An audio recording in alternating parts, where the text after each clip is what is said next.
Hey guys, tonight we're heading deep into the highlands of 14th century Ethiopia, where the air is thin, the sky feels enormous, and every day begins long before the sun even dares to rise.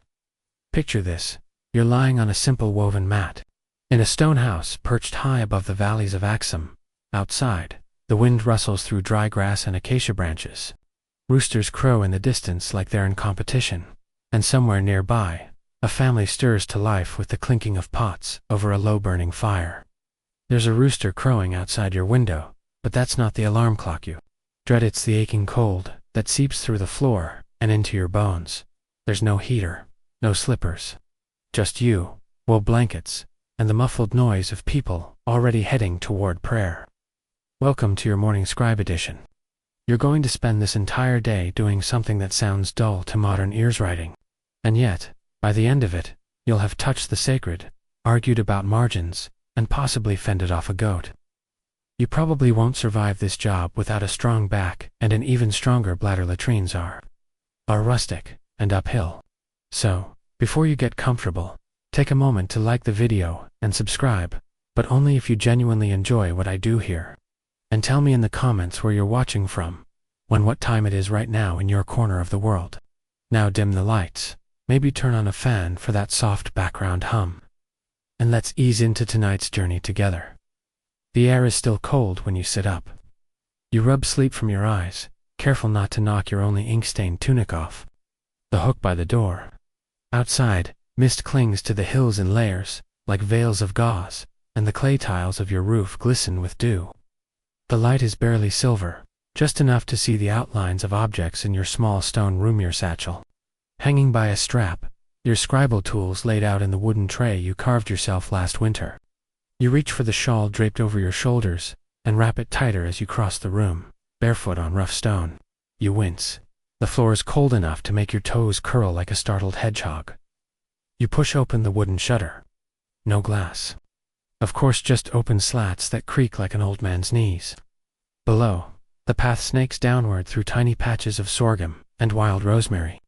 Farther in the distance, the great plateau rolls on like an ocean of dusty green.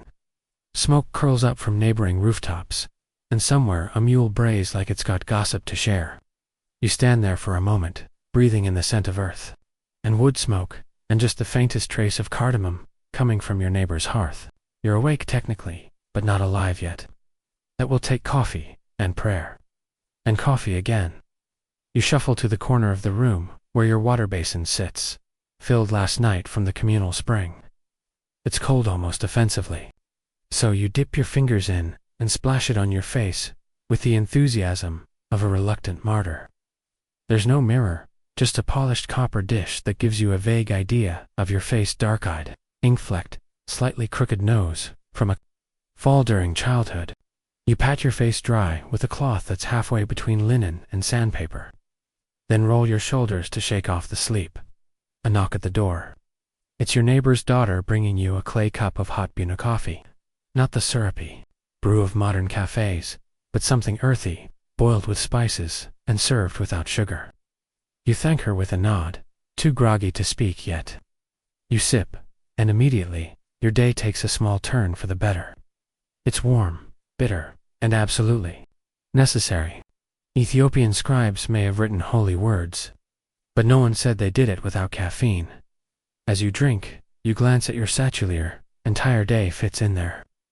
Inside, several folded scrolls of goat-hide parchment, your set of reed pens, cut at different angles, 2 small clay inkwells, one for black, one for red, and a few squares of linen to blot mistakes you'd rather forget. There's also a bundle of string for tying up completed pages, a bit of beeswax for sealing rolled documents, and, for reasons you can't explain, a tiny pebble you picked up on a monastery visit last month. Maybe it's a lucky stone, maybe it's just a pebble. Either way, it's coming with you. By now, the sun has begun to stretch its way above the horizon, casting soft amber light across the hills. The bells begin to ring out from the monastery of Debre Damo, echoing across the valley like deep metal yawns. One low, then another, calling scribes, priests, and sleepy novices to begin the day. You pull on your sandals, handmade, the leather worn smooth where your toes press, and Fasten your robe at the waist with a fraying cord. The world is still quiet. You step outside, the morning air kissing your cheeks with its cool fingers. Somewhere behind you, chickens squawk in alarm, probably at the neighbor's cat. Ahead, the winding path toward the monastery beckons like an old friend with a secret. The stone is slick from dew, and tufts of moss cling stubbornly to the edges. Your feet move with muscle memory now. You've walked this road more times than you can count through fog, sun, and once memorably. With a sprained ankle and a sack full of broken ink pots, the walk takes almost an hour, uphill the entire way. Along the trail, wild rosemary and thyme brush against your robe. A pair of baboons watches from a rocky outcrop, their faces stern, their postures unnervingly human. They don't blink. You don't either. This is standard workplace tension. In the Ethiopian highlands, you pass a novice, carrying a basket of bread on his head. His eyes fixed ahead like he's memorizing a psalm. You nod, he doesn't nod back. Probably rehearsing the part about eternal silence. A donkey laden with water jugs trudges past you in the other direction. Hooves clicking against the stone with the rhythm of an annoyed metronome. And just as the bells toll once more, you see the monastery rising before you, tall stone walls, thick wooden doors, and the smell of frankincense already wafting out into the air. The scriptorium lies within. Ink, scrolls, and silence await. You reach the gates of Deber Damo, just as the second bell finishes its deep echo. The stone archway, casting a long shadow across the rising path behind you. And with a soft creak, the heavy wooden door opens inward, revealing the courtyard within. Already humming with the faint rustling of robes and the occasional clatter of a dropped stylus. The scent of burning incense and slightly sour lentil broth mixes with the morning air, reminding you that both prayer and breakfast have already begun without you. So you quicken your steps, nodding silently to a pair of older scribes, seated on low benches by the entrance, one of whom raises an eyebrow, but says nothing, a silent note, logged in the ledger of punctuality. The courtyard is uneven, stones worn smooth by centuries of sandals. And as you pass the central well, you pause to dip your fingers into the water, splashing a second rinse on your face before proceeding to the eastern wing, where the scribe hides behind a thick curtain of woven reed and wool. A makeshift door that somehow does a miraculous job of keeping out both noise and wind. Stepping inside, you are swallowed into the hush. That particular kind of silence that isn't quite absence of sound, but the presence of reverence, ink, and concentration, and immediately the familiar smells hit you: waxy candles, old parchment, the iron tang of ink, and something faintly spicy that might just be your neighbor's tunic again. Your space is the second alcove on the left, marked by a tiny scratch you made in the wall years ago that somehow remains unnoticed by all the elders. And as you settle into your stool, you run your hand along the grain of the wooden desk, tracing the familiar grooves like braille, like memory, like reassurance that yes, this day will be much like the one before it, and very likely the one after. Unless, of course, someone lights their beard on fire. Again, small miracles happen, but they're rarely pleasant. You begin with the tools. First, your reed pen, cut at an angle to allow for both thick and fine strokes. Carved from the arundo plant and sanded smooth with sandstone, its tip slightly frayed from yesterday's psalm, but still usable. Then the ink, which you prepared yourself last week, sought from the hearth. Gum from acacia bark, and a touch of honey for smoothness. Now sealed in a clay pot, wrapped in goat hide to keep it from drying out overnight. You swirl it gently with a carved twig to loosen the settled sediment, watching the slow swirl like storm clouds in a bowl. And then dip your pen, holding it for a moment to allow just the right amount to cling. Not too much, or you'll blot. Not too little, or the page will skip, and you'll have to explain to the bishop why the Lord's name looks like a sneeze. The parchment is thick today. A beautiful piece of prepared goatskin, donated by a nobleman, whose son, rumor says, is being trained as a deacon whether he wants to or not. And you flatten the page under 2 stones before beginning the slow, deliberate task of copying the next few lines of the Psalter, your breath slowing as you settle into the rhythm. Ink, stroke, breathe, ink again, stroke, again. Time melts like wax beside your hand. The Giaz letters rise smoothly under your hand. their elegant curves and confident lines feeling less like writing and more like carving a river through time. Each word a tiny monument to someone else's prayers and your own patience. And as you write, you listen not just to the scratch of pen on parchment, but to the muted sounds of the others around you. The gentle cough of Brother Yesaias, 2 desks down, who refuses to admit he's allergic to the beeswax candles, the soft rustle of robe as Sister Khadijah shifts in her seat, and the faintest, almost imperceptible sound of someone praying silently over their work, perhaps a habit, perhaps a nervous tic, or perhaps an earnest belief that the Holy Spirit really is guiding their hand across the page. You pause briefly to stretch your fingers, flexing each one until it pops softly, and reach for the red ink to begin the initial letter, a large, spiraling M for Mark, meaning mercy, which you always try to embellish with a slightly smug lion hiding in the curve, mostly because you like how it looks, and no one stopped you yet. Red ink is temperamental, made from crushed ochre, mixed with wine and thickened with egg yolk, and it has a nasty habit of clumping if you stir it too aggressively, so you treat it gently, like a sleepy cat, and dip your smaller pen into it, pulling a long, careful line that loops like a ribbon. You work like this for hours, slipping in and out of conscious thought, your body following the memory of movement, while your mind floats to stranger places, old legends of saints who turned into birds, half-remembered childhood songs about harvest festivals, that weird time Brother Tekel claimed he saw a lion reading a scroll in the courtyard, and swore it was a vision, not heatstroke. Eventually your stomach growls, just loud enough to be embarrassing, and you look up to see that the others are also stirring time for the midday meal. Praise, beyond you. Cap your ink with a soft sigh, your hands now blotched with stains that will take days to fade.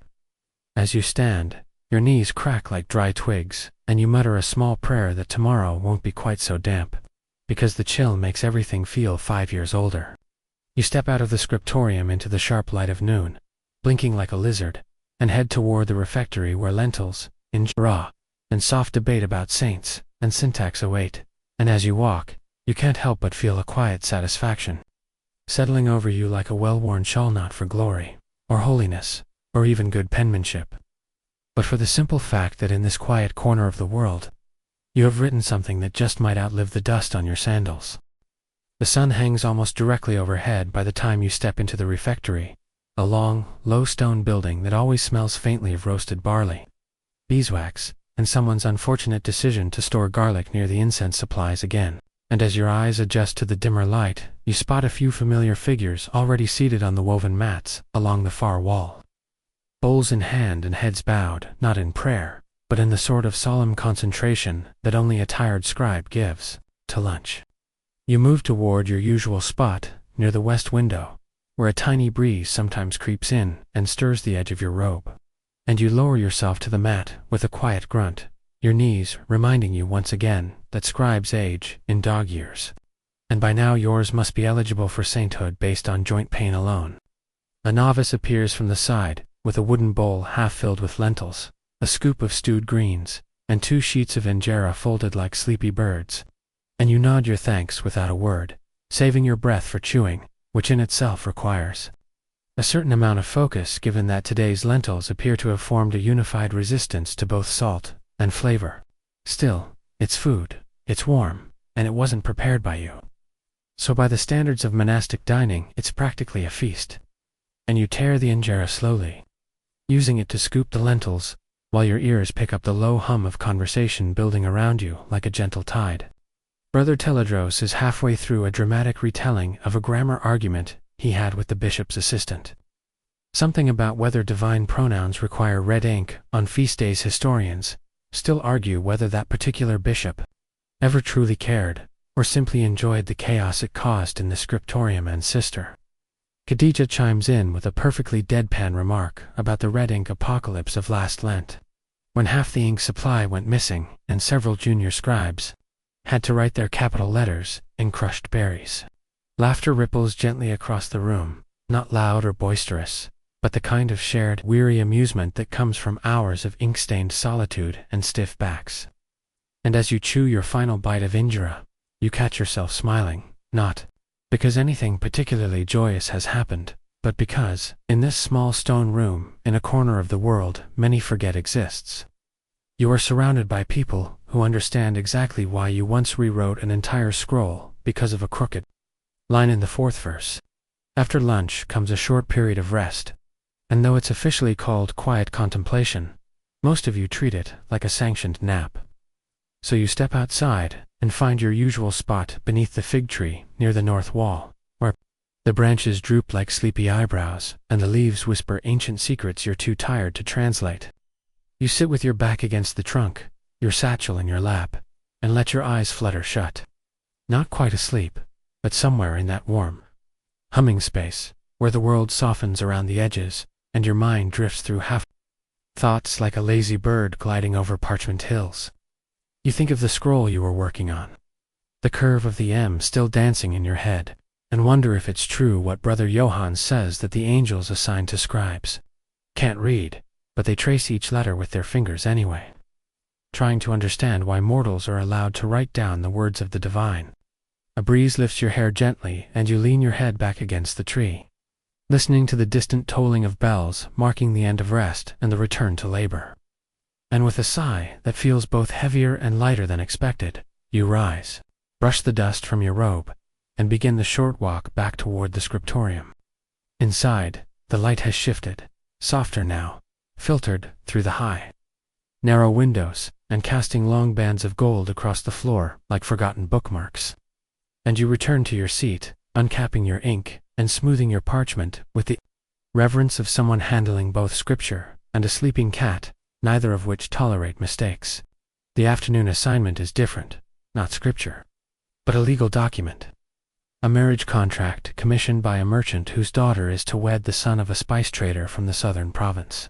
And though the text itself is dry and thick, with terms of dowry, cattle, and land rights, you still treat it with care, crafting each letter as though it might be examined by the Lord himself, which, given how dramatic these families can be, isn't entirely out of the question. As you write, you find yourself distracted by the margins, wide and blank, and begging for some kind of embellishment. So you begin to sketch lightly in the corner, a lion playing a harp, a goose in prayer, a series of tiny feet walking across a hill that might be either symbolic or completely ridiculous. You don't decide, and that's half the fun. Historians still debate whether the whimsical creatures found in old Ethiopian manuscripts were meant to instruct, entertain, or merely keep scribes from slowly losing their minds. And you personally lean toward the last explanation, especially given the suspicious number of manuscripts featuring dancing goats. As the hours stretch on, your hand begins to cramp and your eyes blur slightly at the edges of each letter. And you realize you've been working straight for almost 3 hours without pause. No one told you to. But the rhythm took over, and a steady loop of ink to parchment, breath to hand, thought to line, has become a kind of quiet meditation, as soothing as it is exhausting. Outside, the light fades slowly, shadows lengthening across the monastery courtyard, and wind picking up from the east, carrying the scent of jasmine and the far-off hint of coming rain. And you pause, setting your pen down gently and rotating your wrist, letting the ache settle in before it stiffens completely. Someone knocks gently on the reed door. Brother Tebodros, with a scroll in hand and a raised eyebrow that says, "Are you done yet?" Without speaking a word, and you nod, not entirely sure what you're agreeing to, but grateful for the interruption all the same. You roll your parchment, seal it with a loop of twine, and hand it over, watching him disappear into the fading light, with a small wave and a comment about goats getting into the kitchen, again whether literal or metaphorical. You choose not to esconde then, with nothing left in front of you but a scrap of parchment and a nearly empty inkwell. You let yourself sit in stillness, in the quiet satisfaction of another page finished, another word captured, another small piece of history, preserved in the curves of your careful, tired hand. The sun now lies lower in the sky, throwing long golden ribbons across the stone walls of the monastery, and turning every small thing into a shadow-drenched sculpture or satchel. Half-empty inkwell, the curled corner of a drying scroll, even your fingers, which feel oddly separate from the rest of your body after a day of repetitive motion. Your back aches, your eyes feel like they've been lightly sanded, and there's a sharp twinge in your left knee that wasn't there this morning. But But still, you rise, stretch, and begin packing your tools with the methodical grace of a craftsman. Who knows that one careless moment could cost you a week's work, or at least an hour's worth of deeply muttered regrets. Each tool has its place, and each place is familiar. The narrow reed pens laid out in order of nib size, from bold headings to delicate flourishes. The folded cloths used for blotting ink, now stiff with dried stains that resemble ancient maps. The wax seal box wrapped in old linen, which rattles softly as you lift it. And of course the small jar of ochre pigment, tied shut with goat sinew, which you only use on high feast days, or when someone insists a single capital letter deserves. A 6-hour miniature of St. Tekel Haman, balancing on one leg. With everything packed and the scrolls tied and tucked away, you step out of the scriptorium into the courtyard once again. And this time you pause, letting the air hit your face like a bomb, noticing for the first time how warm the stone feels beneath your sandals, and how the wind seems to be humming softly in the gaps between the chapel columns. It's the time of day when everything slow's work has paused. Prayers have not yet begun, and the sounds of daily life softened into something closer to dreaming. A bell rings somewhere up the hill, less of a command, and more of a gentle suggestion.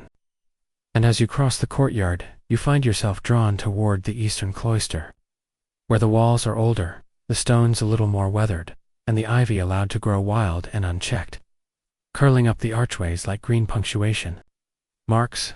Here, tucked just out of sight, is a smaller, quieter corner of the monastery, the herb garden, a place where scribes and novices alike come when they've reached the limit of human concentration and need something less verbal and more visceral to distract their minds.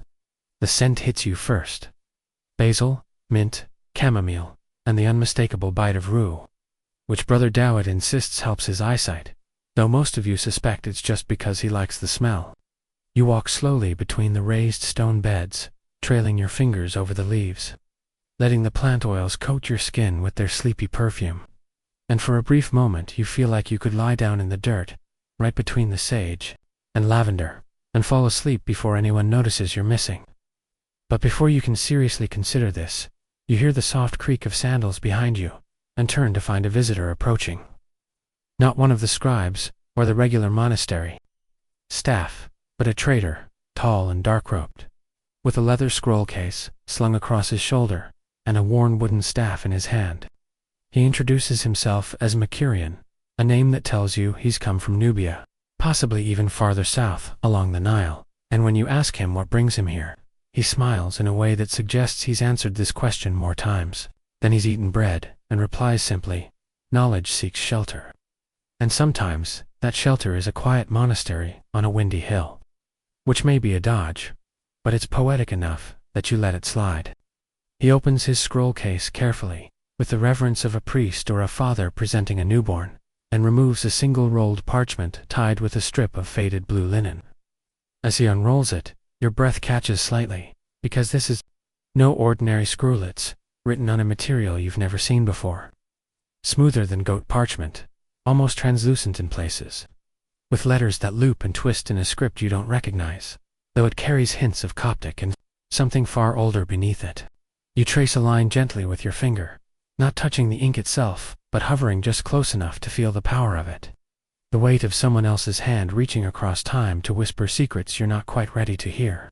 Mercurian tells you it's part of a lost medical text, something copied in the old kingdom of Elodia, before it fell to dust.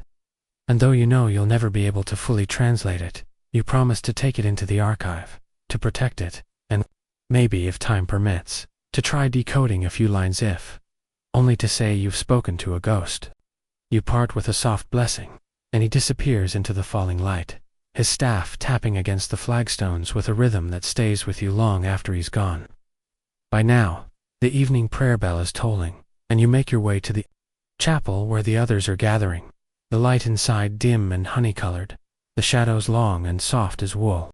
You kneel on the worn mat near the back, close enough to hear the chanting, but far enough that no one can see if your eyes occasionally drift shut, not from boredom, but from the kind of bone-deep fatigue that comes from hours of focusing so intently on the curve of a single letter. The chant rises slowly, the voices layering over one another like silk being folded and refolded. And for a moment you're not sure whether you're hearing sacred music or just the echo of your own breath. Historians still argue whether certain Ethiopian chant melodies were passed down from early Jewish liturgical forms, or developed independently through centuries of oral tradition. But either way, the sound wraps around you like incense smoke, soothing, circular, and slightly hypnotic. As the final Amin fades into the stone walls, the silence that follows is even more profound. A kind of deep hush that feels not like an absence of noise but the presence of peace. And you rise slowly, joints protesting, mind clear, and begin the slow walk back toward your quarters. The stars just beginning to bloom in the sky above you like tiny promises scattered across a velvet scroll. You pass a novice lighting a lantern outside the main hall, his face glowing gold in the flickering flame, and offer a tired nod as you turn down the stone path toward your room. The satchel heavier now, not because of its contents but because of the weight of everything you've seen, heard, and written today. Each letter, a small burden. A quiet miracle, a drop of ink suspended in time. And just before you reach your door, you look up one last time at the stars, wondering whether, somewhere beyond those glittering pinpricks, there's another scribe, in another world, copying down a version of your life, even as you live it. Back in your room, you gently close the wooden door behind you with a quiet thud, muffling the outside world as you step into the cool dimness of your cell.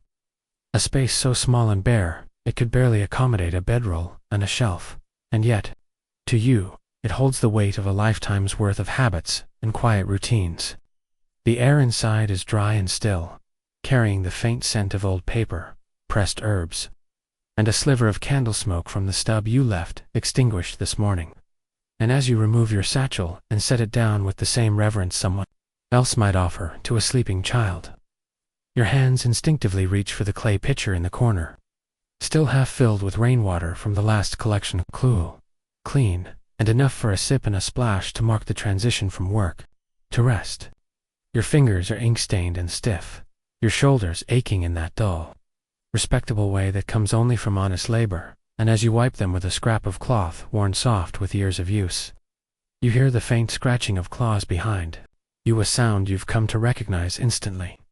And you turn just in time to see the resident monastery cat slinking in through the lower window slit, as silent and assured as a seasoned bishop, tail twitching like it's delivering commentary on your posture.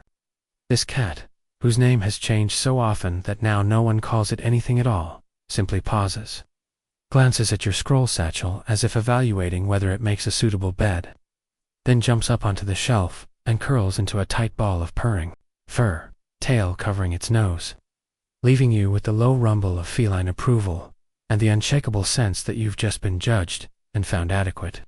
The cat's presence calms you in a way prayer sometimes fails to do. It asks for nothing. It offers no wisdom, and yet it understands the sacredness of silence and the deep magic of stillness better than most of the novices in training, who still think loud fasting counts as holiness. You sit cross-legged on the mat, back against the stone wall that still holds the sun's fading warmth, and remove from your satchel a page you'd been working on earlier, copied prayer of Saint Yerd, the great composer and scribe who, centuries ago, was said to have learned the secrets of sacred music directly from birds in the forest. A legend you choose to believe not because it's likely, but because it's beautiful, and in your world, beauty carries more authority than probability. You read the words slowly, not because you need to, but because they deserve to be heard aloud, even if only by one tired voice, in a quiet room at the edge of the world. And as your lips form the ancient syllables, the candle flickers to life. On your desk, flame catching with a gentle puff as you light it from the smoldering wick in the hallway, the glow illuminating the curves and curls of Gia's script like holy tattoos across the page. You remember the first time you saw that script as a child, tracing it with your finger on your father's prayer book, marveling at how each letter felt less like a symbol and more like a miniature road, winding toward meaning, and how you begged to learn it before you even knew how to pronounce half the words. Now, after decades of repetition and reverence, the act of writing has become something more than transcription. It is communion, a merging of past and present, of thought and touch, and as you sit in the quiet of your room, you suddenly recall the peculiar detail that historians still puzzle over, whether Yard's music was meant to be sung in open fields, where the echo of hills would carry it upward, or in vaulted chapels, where the stone would turn each note into a private echo? The answer, of course, is probably both, but the debate continues. And you smile at the thought that somewhere in the future, a scribe will copy these very words with the same curious reverence and wonder about how you lived, what your cat's name was, and whether your knees hurt as much as their own. Outside, the wind has picked up, brushing against the window slits with a whisper that carries dust and jasmine and the smell of something faintly burning, possibly Brother Two's idea of cooking again, which, like his penmanship, is overly ambitious and usually ends in smoke. You set the scroll aside, wrap your shoulders in a wool shawl, and reach under your cot for the small wooden box where you keep your personal scraps, bits of parchment with lines you never finished, sketches of animals you've never seen, a poem you wrote once in a moment of weakness and immediately regretted, but never burned. And in the bottom of the box, a tiny feather from a bird you found outside the chapel years ago. Bright blue and improbably light. Something you've carried ever since, not for any spiritual reason, but because it reminds you of the sky on days when your ink refuses to flow and your fingers feel more like stone than flesh.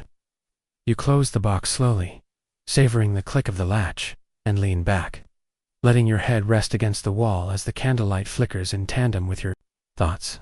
Somewhere in the monastery, you hear a La Frere, genuine, probably from one of the younger scribes making some mistake too ridiculous to keep silent, and it echoes up the corridor with a warmth that fills the room far better than any blanket. The cat stirs slightly, shifts its position, and lets out a sigh so perfectly timed that you half expect it to offer commentary on your theological musings.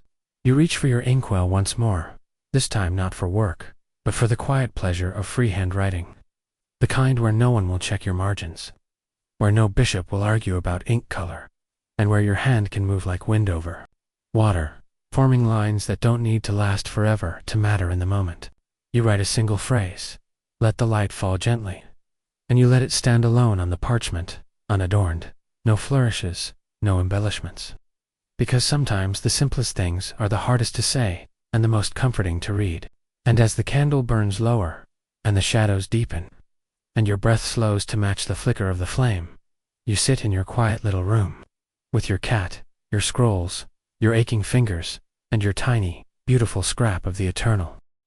The candle has burned down to a stub, the pool of wax at its base beginning to cool and harden, like the final punctuation at the end of a very long, very quiet sentence. And though the room is dim, and your body is weary, there's something in the hush that follows a long day's work, which refuses to release you just yet, a tension between stillness and sleep, like a violin string drawn tight across the silence.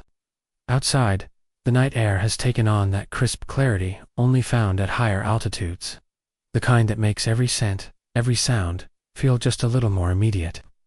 And as you push yourself up from the floor and stretch your arms skyward until your back gives off a satisfying series of cracks and creaks that sound more like a door being opened than a human body being reset, you glance toward the window slit, where the stars have arranged themselves into soft constellations over the Axumite hills. And for a moment you stand there watching them, not naming them, not counting them, just being present in their glow, like a monk in the audience of some ancient and silent choir. The cat, now fully sprawled across your scroll shelf, like a furry editorial comment, opens one eye lazily, and then, finding no cause for alarm, returns to its private dream of fish, or flying insects, or the mysterious joy of knocking ink off tables, and you decide that sleep is not something to chase tonight, but something to approach slowly, respectfully, like a guest who's waited patiently at the door. Before lying down, you take one final look at your workbench, where the scrolls rest bundled and sealed beside your inkwells, one representing hours of delicate effort, of ink carefully measured and lines copied with a mix of precision and prayer, and you think again of that scroll brought by the trader, Mercurian, and the mysterious symbols that wound like rivers through that parchment from a world so far away. It might as well have been written by moonlight, and the thought that somewhere, far beyond the plateau, others are also sitting by lamplight, transcribing old texts, capturing fleeting thoughts, leaves you with a sense of quiet unity. A fraternity of ink-stained souls, who will never meet, but somehow know each other's weariness intimately. And as you roll out your bed, matte patchwork of cloth pieces stitched together over the years. Each corner worn soft by time and habits you find yourself murmuring the lines of a blessing passed down by scribes long before you. May my hand rest, may my mind wander gently, may the words remain when I no longer do, and though it is perhaps just a superstition, a phrase repeated like a charm to keep the parchment from curling or the ink from blotting, it has taken on a kind of truth for you, a lullaby whispered not to yourself, but to the pages waiting for you tomorrow. Lying down, you pull the wool blanket over your shoulder, grateful for its scratchy warmth, and the subtle scent of lavender that still clings to it from last week's sun-drying. And you listen for the sounds that mark the deepening of night. In the monastery, the soft footfalls of the night watch passing down the hallway. The rhythmic clink of the incense lamp being refilled near the chapel. The faint whisper of someone reciting psalms too softly for anyone but God, and perhaps the mice to hear. You wonder, briefly, what it must have been like for scribes before you. Those who worked not in monasteries, but in the palaces of Aksumite kings, or the dusty corner rooms of village churches, copying not sacred texts, but land grants, or herbal manuals or love poems disguised as metaphors for divine union. And you remember the story of one such scribe, a woman named Mel, whose works were never signed, but whose distinctive left-handed slant could be found in no fewer than 12 surviving manuscripts in the Royal Archive, and whose marginalia included doodles of birds wearing crowns and notes to herself about the ink drying too slowly, or the goat who kept trying to eat the vellum. Historians still debate whether she was a free craftswoman or a cloistered nun given unusual privileges, but you like to think she simply refused to stop writing, and the world adjusted itself around her determination. These stories, half legend, half footnote, feel closer now than they do during the day. And as your breath slows and your limbs begin to sink into the mat's comforting scratch, you let your mind drift between memory and dream, between history and imagination, and somewhere in that soft in-between. You are no longer the observer, but the observed, the scribe and the scripture, the hand and the word. The stars outside have begun to move slowly across the sky, and the candle finally flickers out with a quiet pop, its tiny flame collapsing into a ribbon of smoke that curls upward like the tail of a whispered prayer.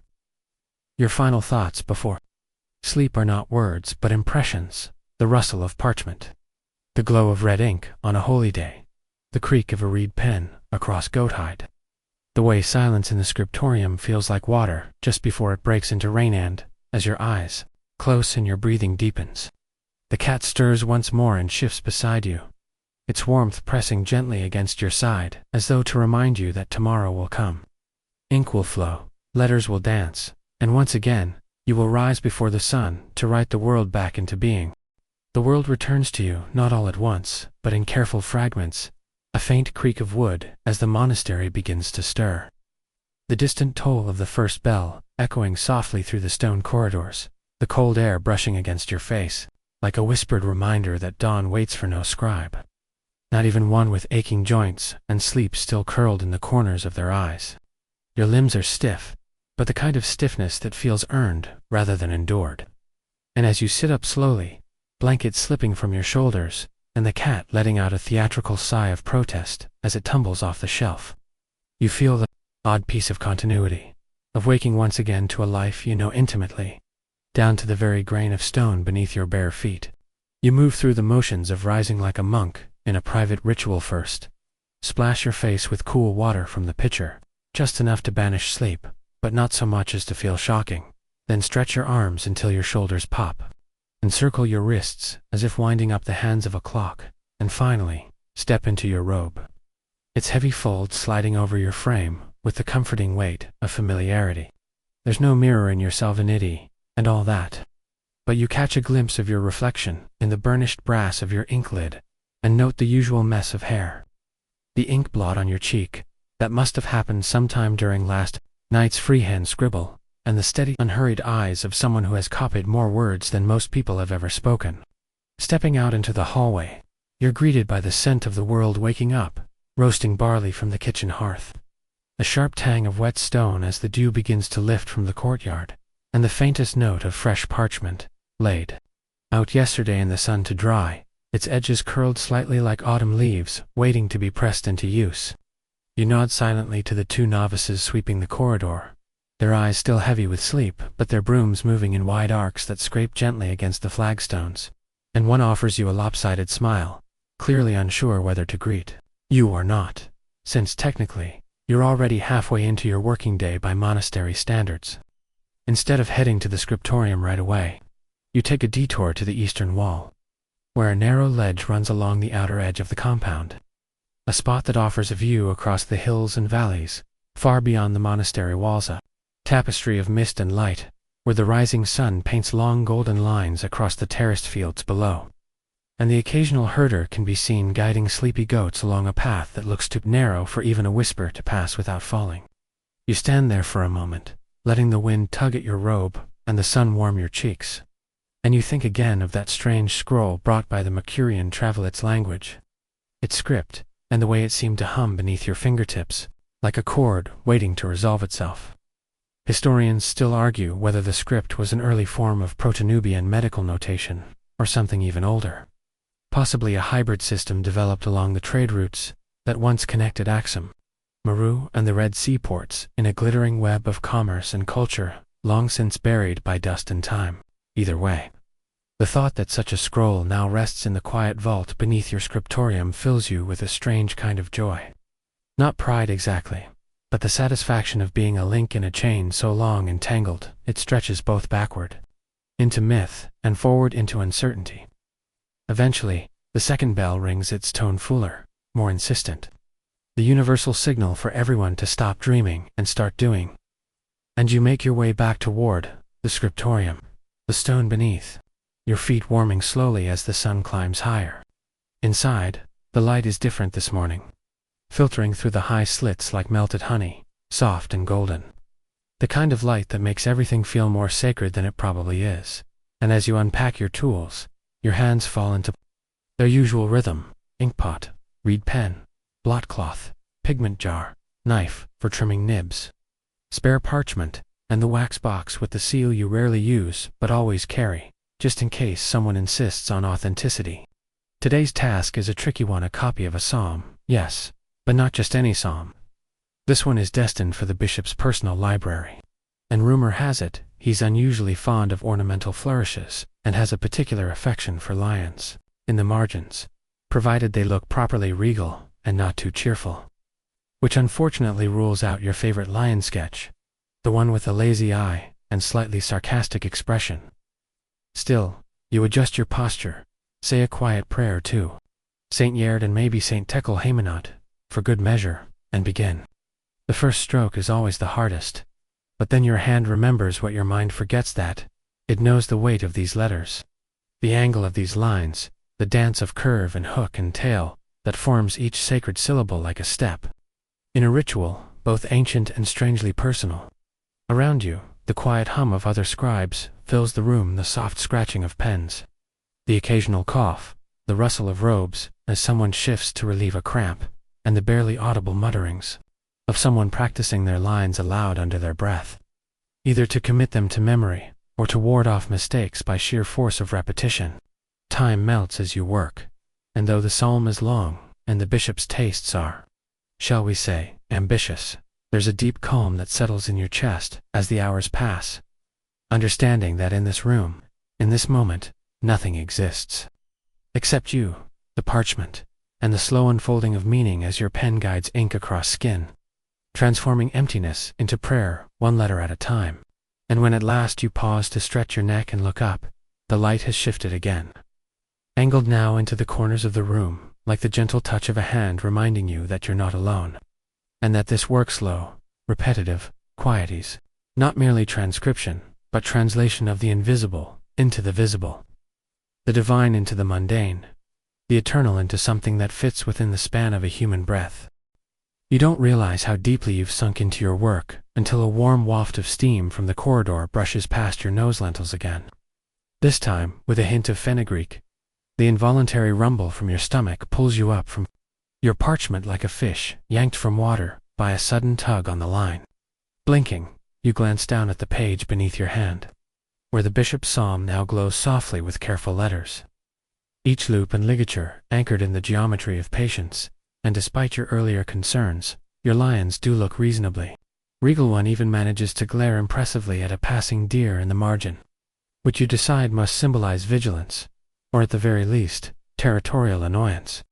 You roll your shoulders slowly, feeling the thin tug of dried ink stretching across your fingertips like invisible thread, and you blow gently on the final line to help it set, before reaching for the sandshaker, tapping a soft dusting of fine powder over the parchment to soak up any lingering dampness, just as your master taught you when you were still too short to reach the table without a stool. That memory, the one of your first day in the scriptorium, nervous and trembling with your reed pen clutched in both hands, like a relic, rises, now with a warm, familiar weight, and you smile, not out of nostalgia exactly, but because it's still strange and comforting to think how far you've come from the trembling boy terrified of spilling ink, to the steady hand trusted with the bishop's lions. Setting your work aside to dry completely, you stand.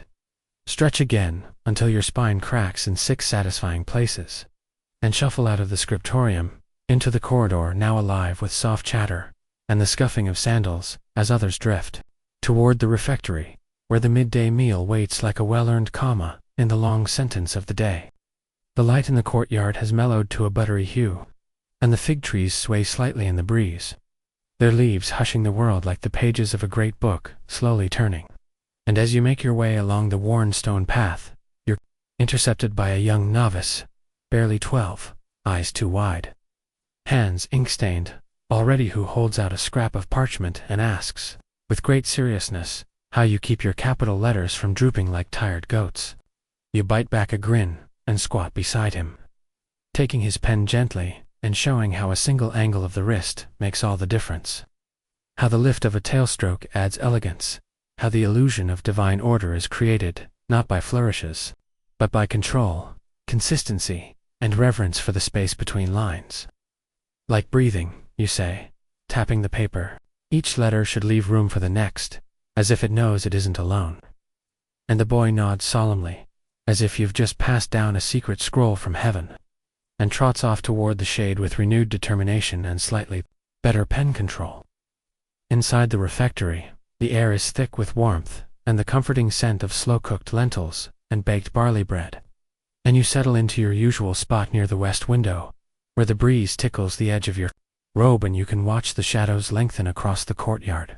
Today's meal is humble, as always, but good stewed greens with a hint of coriander, a stack of soft injera, and a scoop of lentils thick enough to stand a spoon in, if you had one, which you don't, because this is a place of hands and sharing, and the ancient art of tearing injera in just the right size to scoop without spilling. As you eat, the conversation around you flows in low, gentle waves. Someone's reciting a line from a newly translated Syrian homily. Someone else is arguing, half-jokingly, that St. George's horse deserves its own feast day, and a third is recalling the time a snake got into the archive and Brother Mesfin, who is terrified of snakes, swore it hissed repent before vanishing into the binding of a 9th-century manuscript. Laughter ripples softly through the room, and you let it wash over you, your shoulders relaxing, your mind drifting, your fingers busy with bread, but your thoughts already halfway back in the scriptorium, where the bishop's scroll waits for its final seal and tomorrow's project already stirs at the edges of your imagination. After the meal comes the customary pause, a brief moment for digestion and reflection before returning to your tasks. And you take your rest beneath the same fig tree as yesterday, its branches bowing low with age and dignity, its bark cool against your back as you sit and close your eyes. Not to nap, but to listen, really listen to the rustling leaves, the distant bleating of goats somewhere down the slope, the faint whisper of wind threading its way through the high stone arches above, all blending into a kind of natural chant, as rhythmic and soothing as any liturgical verse. This, too, is part of the scribe's day, not just the ink and parchment and letters, but the silence, the breathing, the stillness between thoughts that lets meaning take root and bloom. Historians still argue whether the ancient Ethiopian scribes followed a strict pattern of productivity, or allowed their days to ebb and flow according to natural rhythms. But as you sit here now, eyes closed, fingers resting, and breath slow and steady, you feel no need for doctrine, only the gentle certainty that this rhythm might rest, Repeat is older than any archive, and more trustworthy than any schedule carved into stone. You stay there longer than usual, letting the breeze rearrange your thoughts. Until the third bell rings, and the world beckons again, gently but insistently, and you rise with a soft grunt. Brush the dust from your robe, and begin the walk back. Across the courtyard, where the shadows have lengthened and the day has slipped past. Its midpoint, like a scroll, unrolling itself one quiet line at a time. The afternoon light slants low across the monastery walls, catching in the cracks of the ancient stonework like ink seeping into parchment. And as you return to the scriptorium, there's a stillness to the air that's different from the early morning hush, less anticipation, more contemplation. Like the whole world has paused mid-sentence and is quietly considering its next word. The other scribes have already resumed their places, their heads bowed in shared solitude, their hands moving with that same meditative steadiness that seems to slow time itself. You slip into your seat without a word, dipping your pen in ink, with a practiced flick of the wrist, and return to the bishop's scroll, now fully dried and ready for its final touches. The lines have been tamed into nobility, the margins populated with just enough flourish to appease ecclesiastical vanity without cluttering the sacred text. And as you press the wax seal to the lower edge of the parchment, steady, centered, clean, you feel a quiet thrill of satisfaction. The kind that only comes when labor meets completion without complaint or compromise. You set the finished scroll aside, carefully wrapped in linen, and open your next task, a collection of apocryphal stories attributed to ancient desert saints. Preserved not in official canon, but passed down through generations of oral recitation. A blend of half-truths, metaphor, and dreamy absurdity that somehow feels more human than any doctrine. The first tale involves a monk who claimed to have trained bees to copy scripture, their wings humming through the margins like tiny scribes sent by heaven.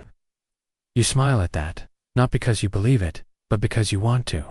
Historians still argue whether such stories served a purely didactic purpose, or whether they represented a kind of spiritual folklore, less concerned with fact than with resonance. Whatever the truth, the tales are delightful. And as you begin copying the first one, you imagine the scene.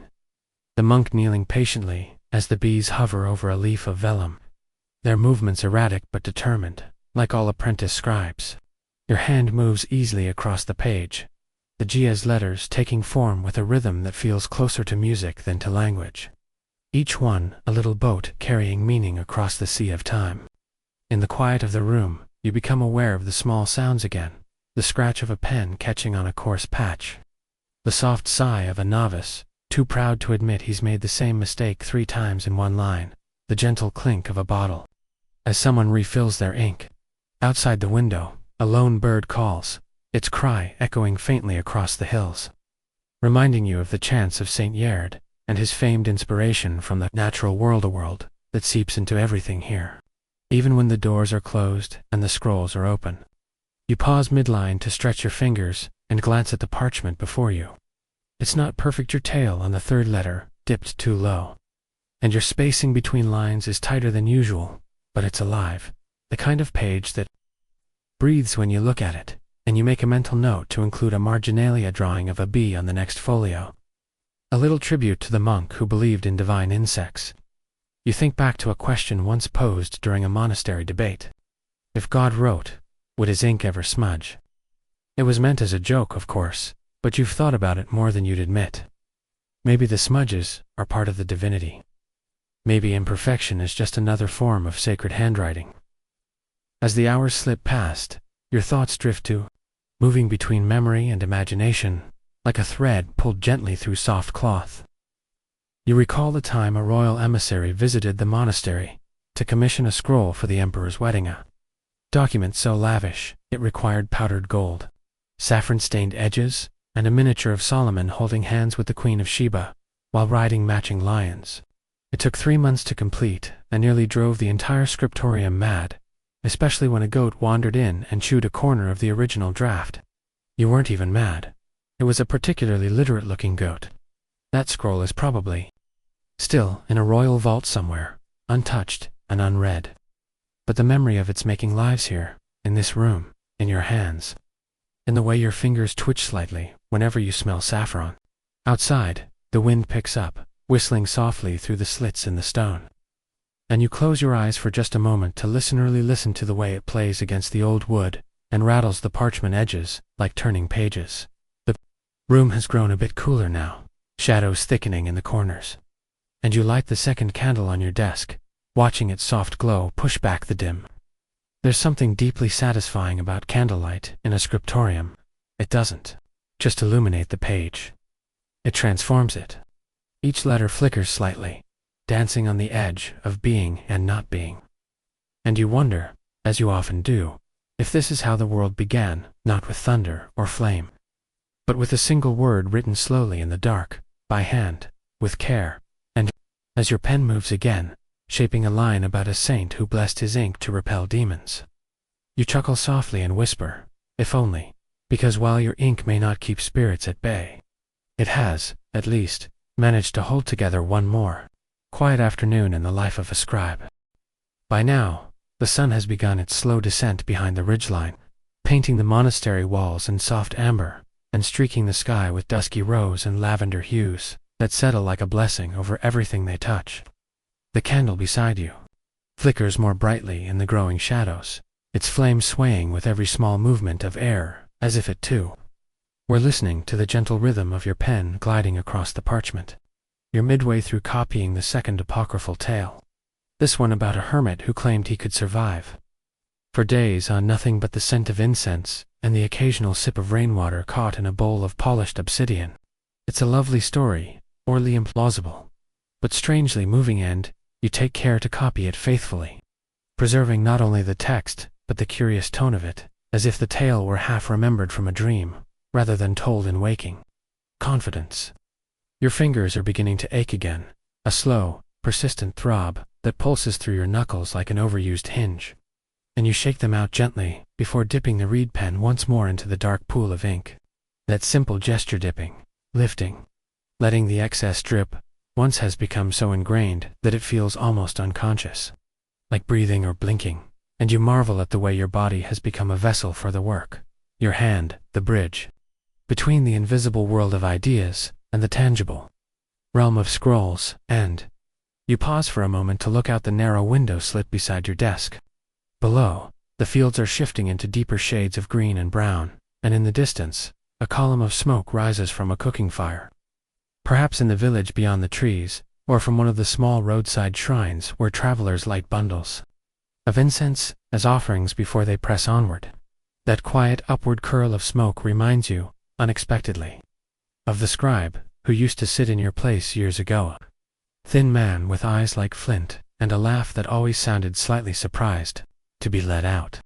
He once claimed he could tell how serious a monk was about his copying just by the way he held his pen, and though no one ever asked what that meant exactly, you've since found yourself unconsciously adjusting your grip during difficult passages, as though he might still be watching from some corner of the room, raising an eyebrow at a wobbly line or a misshapen M.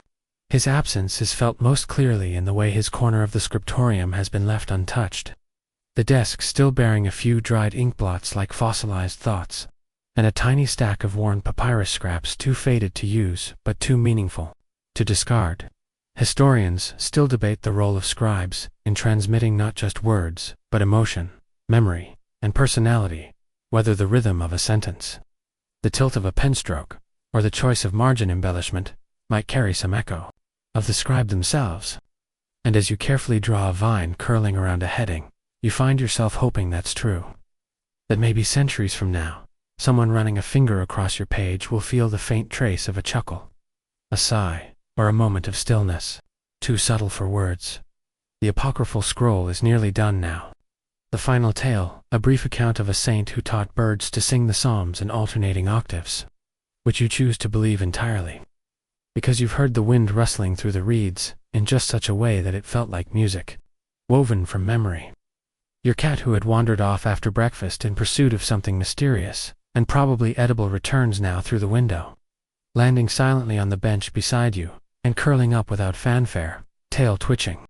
In time with your pen, you murmur a soft greeting, and it opens one eye just long enough to decide you are not worth the energy of a response before resuming its nap. The scriptorium is nearly silent now. The younger scribes, having finished their assigned work for the day and dispersed to vespers or to their own quiet corners. And only the more seasoned ones remain, still engaged in the quiet ritual of completion, adding final touches, repairing a tear, rinking a fading passage. The air smells of hot wax, old ink, and the peculiar sweetness of parchment that has been handled often and with care. The head scribe passes by, nodding slightly as he peers at your scroll, not with judgment, but with that peculiar half-smile of someone who's seen enough bad work to know good work when it appears. You stand to stretch one last time, rotating your shoulders and sighing as you feel the weight of the day settle into your bones like a familiar hymn. Your lower back protests, your knees crack, and you catch your reflection in the darkened window robes. Dusty fingers smudged, a streak of ink across your cheek you've somehow managed to earn again despite your best efforts. You look, in short, like a scribe, and for that, you're oddly proud. Before rolling up the scroll, you take a final moment to inscribe your signature at the bottom, not your name, of course, but your mark. A tiny stylized feather nestled within, a crescent moon, your own quiet symbol of midnight inspiration. You don't remember when you started using it, only that now, no scroll feels finished without it. You extinguish the candle with a practiced breath and gently place your scroll among the others to be stored before tomorrow's dawn. And as you walk back toward your room, the echo of your footsteps on the stone floor seems softer somehow, as though the monastery itself has decided to speak in whispers. The corridor is lit now only by a single oil lamp flickering near the chapel, casting long shadows that waver like ink in water. And for a brief moment, you imagine those shadows as lines of a poem not yet written, waiting for your hand, your pen, your patient breath to give them shape. Your room greets you with the same familiar hush as always, that soft kind of silence which wraps around your shoulders like a shawl. Neither cold nor warm, but simply present as if the space itself recognizes the hours you've poured into the day and chooses not to speak over your thoughts. You enter slowly, letting the wooden door close gently behind you with a small, sympathetic click. The candle you left unlit this morning still sits on its shallow clay plate, the wick stiff and unburnt, and instead of lighting it, you choose to sit in the half-shadow of dusk, letting your eyes adjust to the tender dim that dusk provides all on its own. The cat slips in behind you, brushing against your leg, with the calculated indifference of a creature who understands that presence, not affection, is the truest form of loyalty. You smile at that thought, then settle onto the low wooden bench beside your writing mat, where your knees crack again in protest, reminding Urethur rudely that no posture has ever been invented that suits a life spent half folded over parchment. You reach into the satchel that never leaves your side and pull out a small bundle of old parchment scraps, not official scrolls or sacred texts, but discarded margins, misaligned lines, doodles of archangels with two small wings or goats that ended up looking more like angry clouds. These are your private exercises, your release. The equivalent of a singer's humming or a weaver's warm-up, thread fragments that no one will ever see, but which matter anyway. Among them is a page you started weeks ago, a transcription of a verse that had struck you in morning chant and clung to your thoughts all through vespers. You run your fingers over the dry parchment, feeling the faint indent where your pen once pressed too hard, and without lighting the candle, you begin to trace it again, not with ink this time, but with your fingertip, slow and silent, as if reminding yourself not just of the words, but of your place in them. Outside, the courtyard has stilled, the fig trees no longer rustling, the distant village fires reduced to dull red glows, like embers pressed gently into the base of the sky. The only sound is the gentle click of the cat's claws on stone as it circles twice before curling into the same patch of blanket it claimed last night. You rest your head back against the wall, feeling the cool stone through your robe. A breeze slips through the narrow window, carrying with it the earthy scent of damp soil and the faintest breath of something burning, perhaps a candle gone too long, or herbs being offered in the chapel next door. And in that moment, your mind drifts not sharply, but lazily, like a leaf floating downstream back to one of your earliest memories in the monastery. You must have been barely 10, a gangly boy with two big hands and an overgrown tunic, sitting cross-legged on the floor of the library, while the head scribe read aloud from a battered scroll about the court of Queen Gudit. You remember the way. His voice slowed at the dramatic parts, the way the room seemed to lean forward with each word. The hush, when he paused, to sip water, as if even the dust motes were holding their breath. Historians still argue whether Gudette was a destroyer or a reformer. A tyrant or a visionary. Some say she burned churches, others claim she spared them. But none of that mattered to you then. What stayed with you was the certainty that stories mattered, that whoever held the pen could shape not just the record, but the very memory of a people. And that realization settled in your chest, like a stone dropped into a pond still rippling outward. Even now, you shift slightly on the bench, joints sighing with relief, and glance once more at the window. The stars are emerging now, not in clusters but slowly, like shy children peeking out from behind curtains. You try to name them, but your mind is too tired for constellations, so instead, you simply admire their stubborn persistence, glowing without fanfare over hills that have seen more wars, weddings, famines, and festivals than any scroll could hope to contain. There is comfort in that, the quiet knowledge that your life, your work, your tiny stack of parchments, exists within a universe that continues spinning regardless. Gentle and vast, and largely uninterested in deadlines. You decide to write one last line before sleep, not for the bishop or the archive, but for yourself.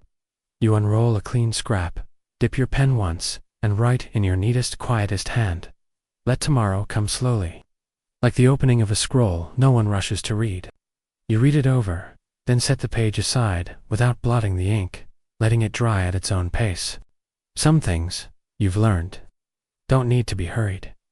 You extinguish the oil lamp with a gentle puff of breath and lie back on the mat, pulling the rough blanket up to your chest.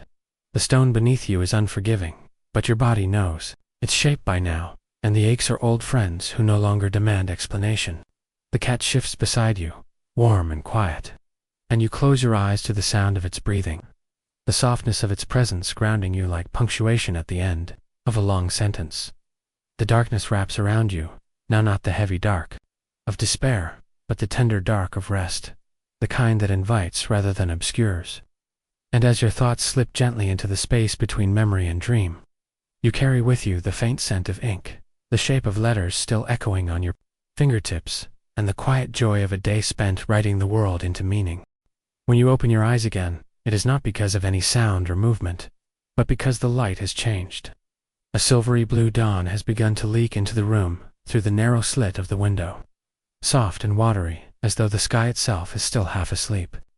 The cat is gone, no doubt off to patrol the walls, for an offending beetle, or to chase a shaft of light across the chapel floor. Your body feels stiff again, but it's the stiffness of habit of muscles, used the way they were meant to be, if perhaps slightly too much. You rise slowly, gathering your robe around your shoulders as you rub at your eyes, your fingers brushing the dried ink on your cheek from the night before. It's a ritual now, that little smudge. You never bother wiping it off anymore. It's as much a part of your morning as the first draft of light and the creak of the wooden bench when you stretch your spine. Today is a market day in the nearby village, and even from your window you can hear the low murmur of early voices drifting up the hill, donkeys protesting their burdens, the rhythmic creak of wooden wheels, and someone laughing far off, maybe too loud for the hour, but with the kind of joy that makes you forgive it. You step out into the corridor, where the cold stone against your feet brings you fully into waking. The monastery is still quiet, though here and there, you spot another early riser, a brother sweeping the walk, a novice chasing a chicken with all the ceremony of a man chasing the wind, and the gardener, Brother Elamayahu, already bent over his bed of herbs, whispering to the basil, as though coaxing it to grow just a little faster. But you, as always, return to the scriptorium, because this is your garden. The scent of ink and wax greets you like a friend who's been waiting patiently all night. Your station is just as you left your tools in their familiar places, your pen resting in its groove. The small pile of finished scrolls still warm from yesterday's sunlight. You set out today's work carefully, a commission from a local merchant who's recently become more devout and is requesting a personal copy of the Book of Tobit. The merchant, who wears enough rings to be mistaken for royalty from a distance, insisted on bright red titles and a border of winged fish, which, as you later realized, may have been a confused reference to the angel Raphael. You've copied Tobit before, of course, but never with winged fish. You chuckle to yourself and sharpen your pen. The first lines come easily, they always do. Like old prayers, they live in your bones. You know the turns of phrase before they appear, your hand anticipating the curves and hooks of each letter before. Your mind fully recalls the sentence. It's not mindless work, no never. But there's a rhythm to it, a flow that soothes the body even as it engages the soul. The story of Tobit is filled with misfortunes and angels, blindness and healing, and as you write, you think how fitting it is for a merchant to request this tale one about wealth, humility, and guidance through strange lands. Historians still argue whether the text originated from a single community or was stitched together over generations like a traveling cloak, passed from storyteller to scribe, and finally to you, here in this dusty room with your cracked inkpot and lopsided lion. Sketches the candle flickers as you write, and a fly buzzes lazily in the rafters above. You resist the urge to swat at it, has no interest in sacred text, and you're too far into your line to stop now. Around you, the scriptorium gradually fills. The other scribes take their places with the quiet shuffling of robes and the low murmurs of morning greetings. The air becomes dense again, not with noise, but with purpose. The scratching of pens, the slow exhale of breath over a page, the subtle clink of a pigment jar being opened, all of it rises into a low, gentle symphony of shared intent. You catch a glance from the scribe beside you, who's wrestling with a particularly ambitious, illuminated letter G, and you offer a nod of solidarity.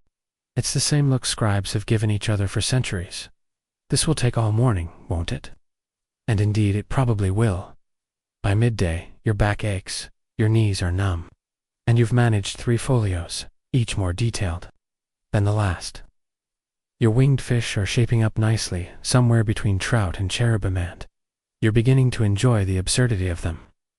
During the break, you step outside into the courtyard, where the sun warms your face, and the wind carries the scent of roasting chickpeas from the kitchen.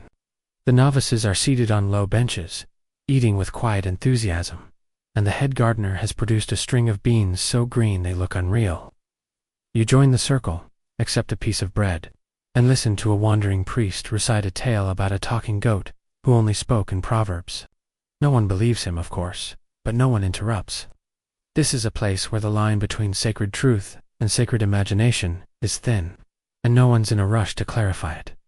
After the meal, you walk slowly back through the garden, touching a rosemary stalk here, brushing a hand across the tops of the mustard plants there.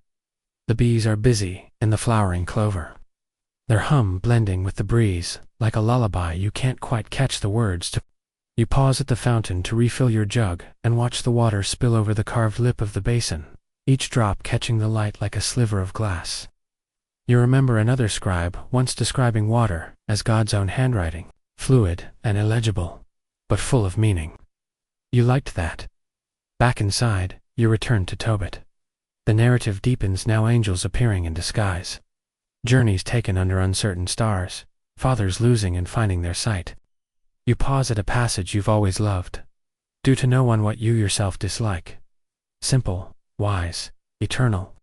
You ink the line with extra care, letting the brush of each letter stand a little taller than the others, as though they deserve the dignity. You wonder if the merchant will notice. Probably not, but perhaps he'll feel it, the way you do. Outside the sun dips lower, and the shadows stretch again across the stone floor. Another day nearly done, another scroll nearly complete, another chapter of holy words woven patiently into the cloth of time. You flex your hand once more, and smile not because the work is over, but because it's never truly over. And that, you've come to understand, is its own kind of peace. The sun is melting into the western hills now, a soft smear of amber and plum across the ridged horizon. And as the last warmth fades from the stones beneath your feet, you stand in the doorway of the scriptorium for a moment longer than usual, your eyes lingering on the rows of finished scrolls, tucked into cubbies like children, asleep in neat beds. You let the moment rest there, feeling the satisfaction hum through your spine, not triumph. Exactly, but that quieter, deeper kind of fulfillment that comes only from honest effort repeated over time. You've nearly finished Tobit. One more. Folio tomorrow, maybe two, if you rise early. But you're not in a hurry. The story knows its pace, and you've long since learned not to rush a narrative that wants to be heard on its own terms. You roll your shoulders slowly and turn away from your desk, letting the candle burn down just a bit further before pinching it out with your fingertips, savoring the last scent of beeswax and parchment as it curls faintly into the cooling air. Outside, the monastery is cloaked in the blue hush of approaching night. Bells chime faintly from the chapel, not with the urgency of command, but the gentle pull of invitation. You follow the sound down the corridor, your sandals whispering over smooth flagstones, your robe catching occasionally on the edges of the wall, where centuries of footsteps have worn small, curved hollows. You know this walk by feel now, each turn and threshold etched into your muscle memory, like the alphabet itself. And yet every evening it feels a little different, softer when there's mist in the air, heavier when the moon rises late, clearer when a breeze sweeps down from the hills and sets the courtyard trees murmuring like monks reciting scripture in their sleep. The chapel is dimly lit when you enter, the air still and dense with the scent of frankincense. Rows of robed figures kneel in silence, their shapes barely distinguishable in the flickering half-light. And you slip into your place at the back, letting your breath settle into the rhythm of the chant. The voices rise like a tide low, steady, layered with sorrow and sweetness. You close your eyes to it, letting the sound carry you. You don't always catch every word, but that's not the point. The words have been sung so many times, in so many mouths, that they no longer belong to any single speaker. They've become something else, a current, a thread, a wind that knows the shape of your bones. You remember, vaguely, a story one of the older scribes told you years ago, that the earliest Christians in this region believed the act of chanting was itself a form of breathing with God, a way to synchronize the soul with the divine by simply aligning one's voice with the air. Historians still argue whether this was metaphor or actual belief. But either way, there's something profoundly soothing about it. You don't need to know every theological nuance to feel the lull of the melody curl around you, softening your spine, loosening the day from your shoulders. After Vespers, there's a quiet exodus. Robes swishing gently as the monks return to their cells or gather in small clusters to murmur about scripture. Rainfall, or whose turn it is to fetch the olive oil from the cellar. You drift outside again, into the courtyard where the fig trees throw long shadows like ink stains across the ground. The stars are fully visible now, scattered like breadcrumb letters across a velvet page. You trace them with your eyes. Gebbia was an Aldebaran, whispering their names like old friends. Letting the cold of the night settle softly into your robes, you think again about your scroll, the merchant's awkward fish angels, and the line of Tobit that still hums faintly in your mind, due to no one what you yourself dislike. You wonder if he'll read it and pause, just for a moment, to let the words settle. Probably not. But maybe someone down the line, his son, a granddaughter, a curious student 100 years from now will linger over that phrase, will notice the way the ink is darker there, the lines more precise, and will sense that someone, namely, you once paused here, to hand steady, heart quiet, breath slow. Back in your room, you relight the stub of your candle and set it beside your bedding. The cat is already back, curled in its usual place, one paw twitching in sleep as though chasing something delightful. You pull out your private scrap of parchment again, and by the warm glow of the tiny flame, add one more line beneath yesterday's ink. Dries, but meaning lingers. You smile faintly at your own sentimentality. It's true though, or at least it feels true, which is often just as useful. The room is quiet, the candle burns lower. You lie back on the mat, eyes half open, watching the flicker of light play along the ceiling like silent script. The lines blur and stretch, dancing faintly above you. And you let your mind wander again, not toward the future, but back through all the days just like this one, of ink and prayer, bread and bees, chants and wind, of mistakes and perfect letters and smudges that might have been blessings in disguise. You've written hundreds of scrolls, copied saints and sinners, spelled names both royal and forgotten. But somehow, this ordinary evening feels like one of the most complete. And as the last of the candle melts into silence and the darkness folds itself gently around you, you think, just before sleep, this too is scripture. The following morning begins, as it always does, not with a shout or clangor or bell, but with the softest of sounds, the light scrape of cloth on stone as a monk rises from his mat, the brush of wind through the courtyard fig leaves, and the barely there murmuring of someone reciting the morning psalms. Not loudly, but as if reminding the walls what they already know. You rise slowly, your joints creaking a little more than usual, as if registering a formal complaint about yesterday's work. But there's no resistance in your spirit, only the kind of calm that comes from living in rhythm with things much older than yourself. You fold your blanket, run a hand through your tangled hair, and, with a familiar sigh, greet the room. The cat does not stir this time. Perhaps it's decided you can manage your day without a supervisory paw pressed against your scrolls. Before breakfast, you stop by the scriptorium, not out of duty, but affection, as if checking in on a friend. The air still holds the faint ghost of yesterday's ink and wax, but everything else is fresh and waiting. The desk welcomes you with silence. You sit down, unfold the nearly finished copy of Tobit, and reread your last few lines to reacquaint yourself with the flow. Sometimes, re-entering a text feels like slipping into a stream already in motion. Other times, it's like digging a dry channel to coax the water back. Today, it flows easily. The words come steady, your hand remembering their shape even before your mind does. The red titles, the exaggerated winged fish, the marginalia of a startled donkey you added just for fun, everything fits.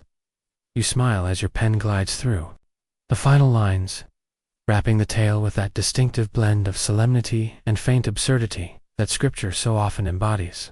Historians still argue whether the Book of Tobit is best read as wisdom literature, historical parable, or folktale woven with theology.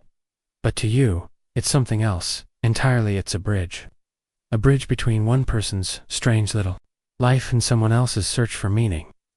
You blot the ink with gentle care, breathing evenly, calmly. The last thing you want is a careless smudge at the finish.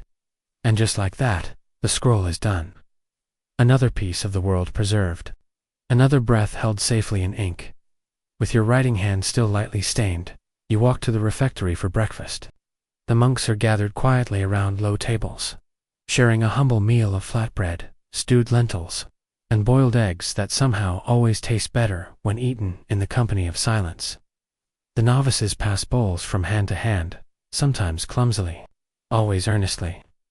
You nod in greeting to Brother Johannes, who has been trying for months to copy a full psalter without misspelling Selah even once. He grins sheepishly, holding up his fingers to indicate yesterday's tally of 3 errors. You chuckle, and raise your mug of lukewarm barley tea in sympathetic salute. After the meal, instead of returning to your desk, you accompany Brother Alamayahu to the garden. It's time to harvest the monastery's supply of indigo leaves for pigment making.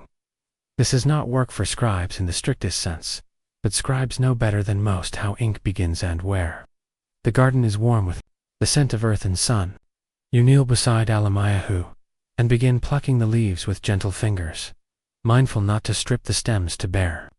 He hums as he works an old field song with a rhythm like footfalls, and you find yourself matching your movements to its quiet beat. The process is slow, deliberate, grounding. Indigo requires patience. First, the leaves must be soaked, fermented, dried, then crushed into powder, mixed with lye, and rested again.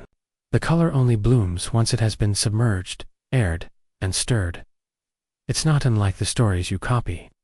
They, too, begin as something raw and green, and only through process layers of care, rest, and return do they take their final, useful form. Later, with baskets full of leaves and fingernails stained a dull green, you carry the harvest back toward the workroom. The pigment specialist, a quiet monk with a habit of speaking to his jars as if they were students, thanks you with a nod and promptly disappears into his cave of minerals and smoke. You pause outside the door for a moment, catching your breath. The sky is overcast now, and a cool breeze has kicked up from the east, rustling through the long grass beyond the monastery wall. Somewhere down the valley, the distant bark of a dog carries on the wind one of the village strays. No doubt, who believes it can guard the world by sheer volume. Back in the scriptorium, you begin a new scroll. This time it's not scripture, but a medical text or compilation of herbal remedies, moon phase harvest timings, and speculative anatomy passed down from older monastic records. You've copied this type of scroll before, and though it lacks the poetic lift of the sacred stories, it has its own quiet dignity. There's something satisfying about transcribing sentences like boil crushed rue leaves with goat milk under a waxing moon to relieve stomach wind, not because you necessarily believe it, but because someone once did. Someone, somewhere, took the time to notice the shape of pain and offer a shape of hope in response. Halfway through the first page, you come across an entry about a poultice made from garlic and river clay, said to draw out melancholic humors from the chest. It reminds you of a scribe from long ago, who swore he had survived an entire rainy season on nothing but that exact remedy and his own stubbornness. He claimed the clay also cured his singing voice, though no one had the heart to point out that his singing had always sounded like a goat learning to swim. Still, he was beloved on when he died. They found one of his poems tucked behind the last folio of a psalter, written in a shaky but joyful hand. You remember the line, even now, "The world is wide, and God keeps laughing." You wrote it, once into the margin of your own scroll, just to see it again. As evening nears, the garden is once again awash in gold, and the light falls in such a way that your pen's shadow dances across the parchment like a second-hand copying alongside you. You add a small drawing of a mortar and pestle in the margin, barely visible, more for yourself than anyone else. Another fragment, another trace. You wonder if centuries from now, someone might find it and smile. Or better yet, wonder why it was placed there at all. Evening settles over the monastery, like a feather falling onto a still pond, quiet, slow, and inevitable. The scent of lavender rises from the herb beds, where the novices have spent the last hour trimming for the feast day preparations, and their soft, clumsy laughter still lingers in the air like a warm aftertaste. You leave the scriptorium for the second time today. Not because your work is done, scrolls are never truly done, but because the light has shifted just enough to blur the page, to soften the edges of the letters until they resemble shapes seen underwater. You gather your tools with practiced ease, wipe your pen dry, and slip your personal scrap of parchment into your sleeve. Folded neatly like a prayer you intend to finish whispering later. You glance back once, as you leave, the scroll of medical charms still unrolled on the desk, the ink drying in a slow sheen beneath the last rays of the sun. A good day's work, you think. Nothing grand, nothing perfect, but true. The corridor leading back to your room is cool now, the stones releasing the heat they absorbed through the afternoon.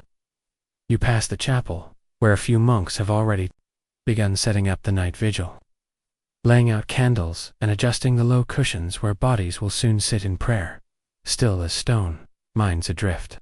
You nod in greeting to Brother Sega, who tends the flame at the altar and always smells faintly of soot and honey. He returns the nod with a solemn smile, and for a moment you're both simply two people who know how sacred silence can be. Once, in your room, you sit cross-legged on your mat and unwrap your private parchment, laying it gently in front of you, like a fragile wing. The candle beside you flutters to life with a single match, and the golden glow floods the lines of your earlier scribble. Ink dries, but meaning lingers. You stare at it for a moment, then dip your pen and write beneath it. Even silence has syllables if you listen long enough. You lean back, listening now not to voices or chants or wind, but to the stillness between those things. It has its own shape, its own weight. And tonight, it presses gently against your ribs like a reminder to breathe slowly and let the day go. You roll the parchment and place it beneath your little secret archive. A growing scroll of thoughts and fragments too soft for official ink.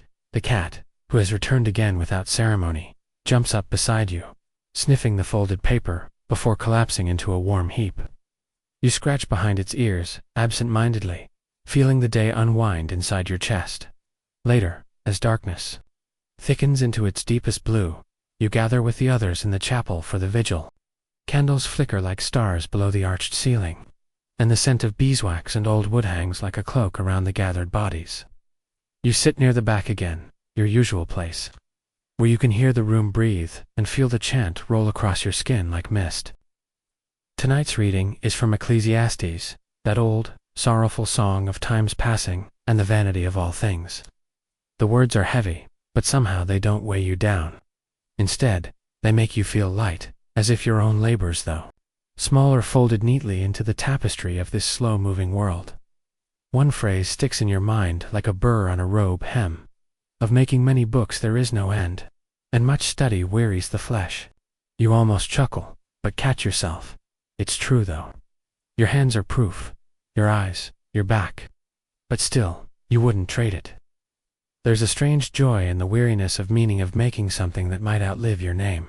After the vigil, you linger outside for a while. The sky is cloudless, and the stars are arranged like script you wish you could read.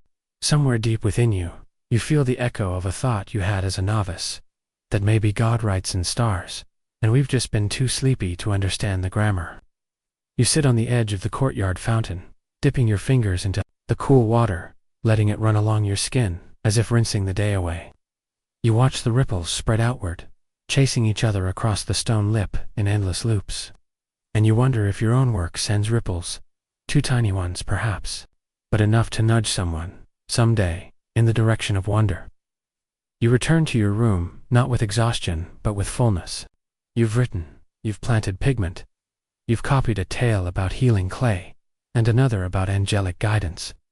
You've laughed, and listened, and remembered.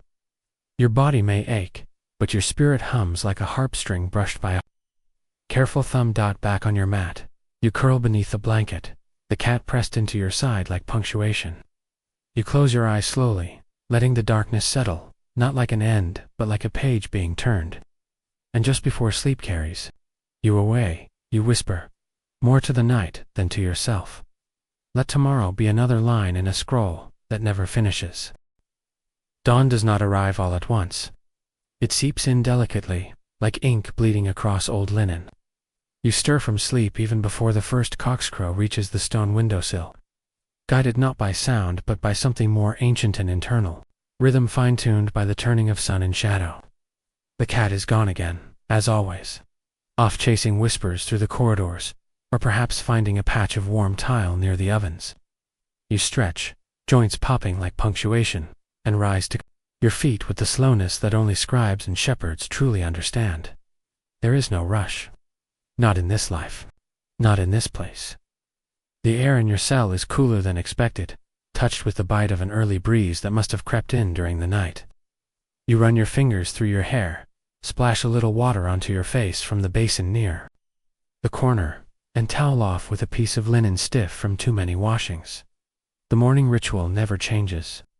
Simplicity, repetition, these are your companions, as dependable as the sun, and as silent as your ink. This morning's duty is different. You've been asked to deliver the newly finished scroll of Tobit to the merchant who requested it. Not a long journey just down the hill to the village, but rare enough to feel like an event. Most days you remain within the monastery walls, the world arriving at your table in the form of scrolls, letters, and gossip. Today, you must go to it. You wrap the scroll carefully in a length of cotton cloth, tie it with a modest cord, and slip it into a satchel padded with wool. You check the fold 3 times before letting it rest against your side, the weight oddly comforting, a small reminder that stories are meant to move not just through eyes and hands, but across miles. The path down to the village is one you've walked only a handful of times in the last year, but it is burned into your memory from youth. The stones, irregular but familiar. The tufts of grass where goats sometimes lie chewing solemnly. The place where the fig tree splits the trail, as if unsure which way to grow. You descend slowly, savoring the way the sunlight filters through the leaves, painting the dirt with soft gold.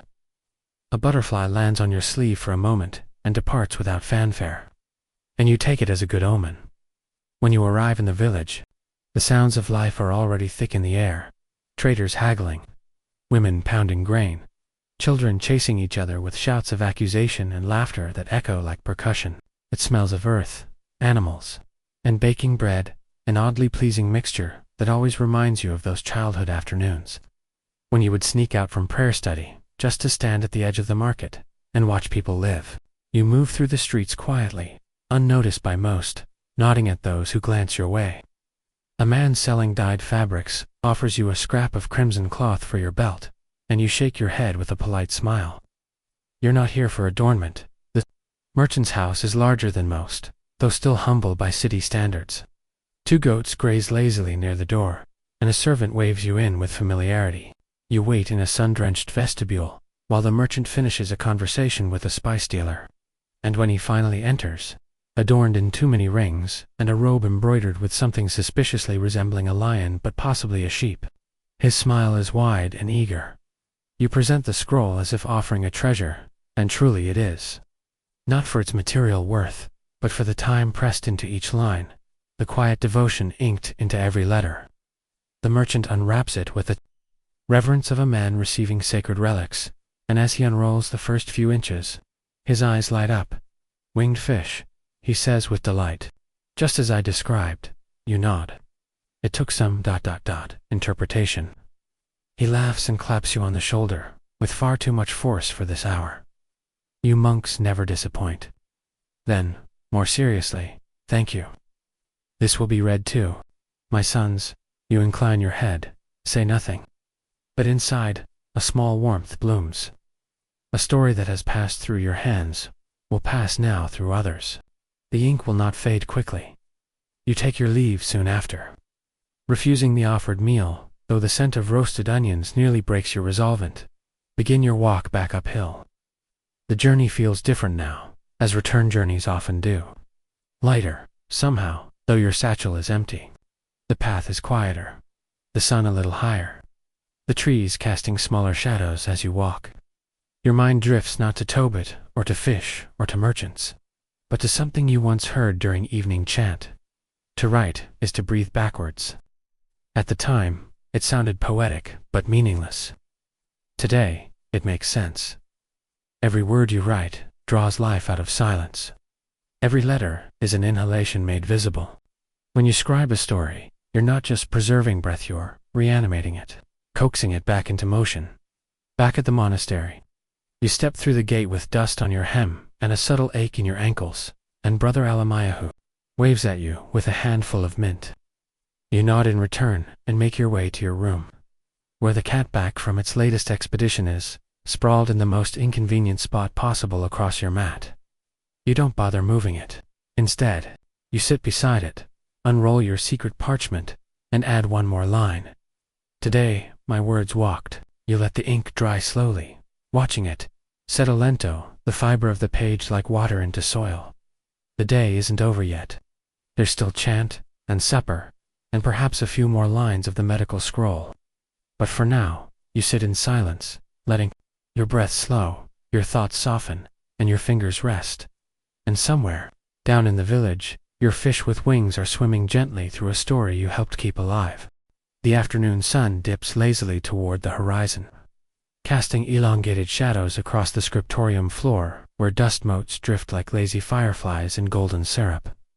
You're back at your desk, hands resting on the clean surface of a fresh parchment. The final quarter of the medical scroll, waiting patiently to take shape under your fingers. There's a rhythm to this moment, a returning not grand or ceremonial, but intimate, like the moment a potter returns to her wheel, or a gardener to his soil. Your tools are laid out as always, the quill trimmed just so, the inkstone resting. In its groove, a folded square of wool for blotting. The cat, too, has followed you, and now naps under the desk, twitching occasionally as though chasing some dream mouse across the floor of heaven. The new page begins with a section on treatments for melancholy. You smile at the heading not because it's funny, but because melancholy, like ink, is something you've known intimately over the years. The prescribed cure is a concoction of boiled rose petals, powdered date pit, and prayers said while facing the morning sun. You write each ingredient carefully, letting the absurdity mingle with the sincerity. To the reader, it may sound like superstition, but to the person who once drank it, desperate for relief, it was hope in liquid form. Historians still argue whether these medieval medical scrolls were genuinely effective, or simply the result of layered traditions and observations passed down by midwives, traders, and wandering sages. But as you write, you can't help thinking, does it matter? If someone felt better, if someone believed enough to breathe easier, maybe that's medicine. Enough. You add a small drawing of a rose next to the recipe petals, curling with exaggerated softness. Below it, a marginal note from the original draft reads, "Too much sadness may be caused by damp air or prolonged solitude." You pause, smiling wryly. "That's half the monastery," you murmur aloud, earning a sleepy flick of the cat's tail in response. The scroll continues. A tonic for toothache, made from crushed cumin and ash. A salve for itching caused by exposure to certain wild vines. An herbal bath meant to soothe the madness brought on by eclipses. As you transcribe each entry, a world unfurls beneath your pen, not of kings or wars or saints, but of people. Regular people. A mother soothing her child with garlic poultice. An old man muttering blessings into a bowl of fennel broth. A midwife stitching together herbs and chants under a starlit roof. These, you think, are the hidden saints unnamed, unrecorded, but not forgotten. The room around you hums with the quiet industry of your fellow scribes. Pens scratch steadily. Wax crackles faintly on a nearby desk, and a soft clatter of dropped pigment sends a few heads glancing up before returning to their work. Brother Malaku is wrestling with a particularly unruly map of the known world, and from across the room, you can just hear him grumbling about the absurd size of India. You stifle a chuckle and return to your own lines. One entry stops you for a while. It reads, "To dispel fear that comes upon one in the night. Burn 3 drops of lion's milk and speak aloud the name of the wind." You stare at it, pen poised. Lion's milk. Either metaphorical, legendary, or both. You consider adding a comment, something useful like ingredient may be unobtainable, but you let it pass. Let the mystery stay. Perhaps the point is, not to burn literal milk, but to speak the name of the wind. Perhaps fear can be tamed just by calling it something. You copy the line slowly, with more care than the others, feeling something odd settle over you, something like reverence, as the sun slips lower, casting gold across the curved tops of your letters. You pause to stretch your back, fingers stained, shoulders warm from light. You lean away from the desk and glance out the narrow window at the distant hills. They look soft now, like folded blankets.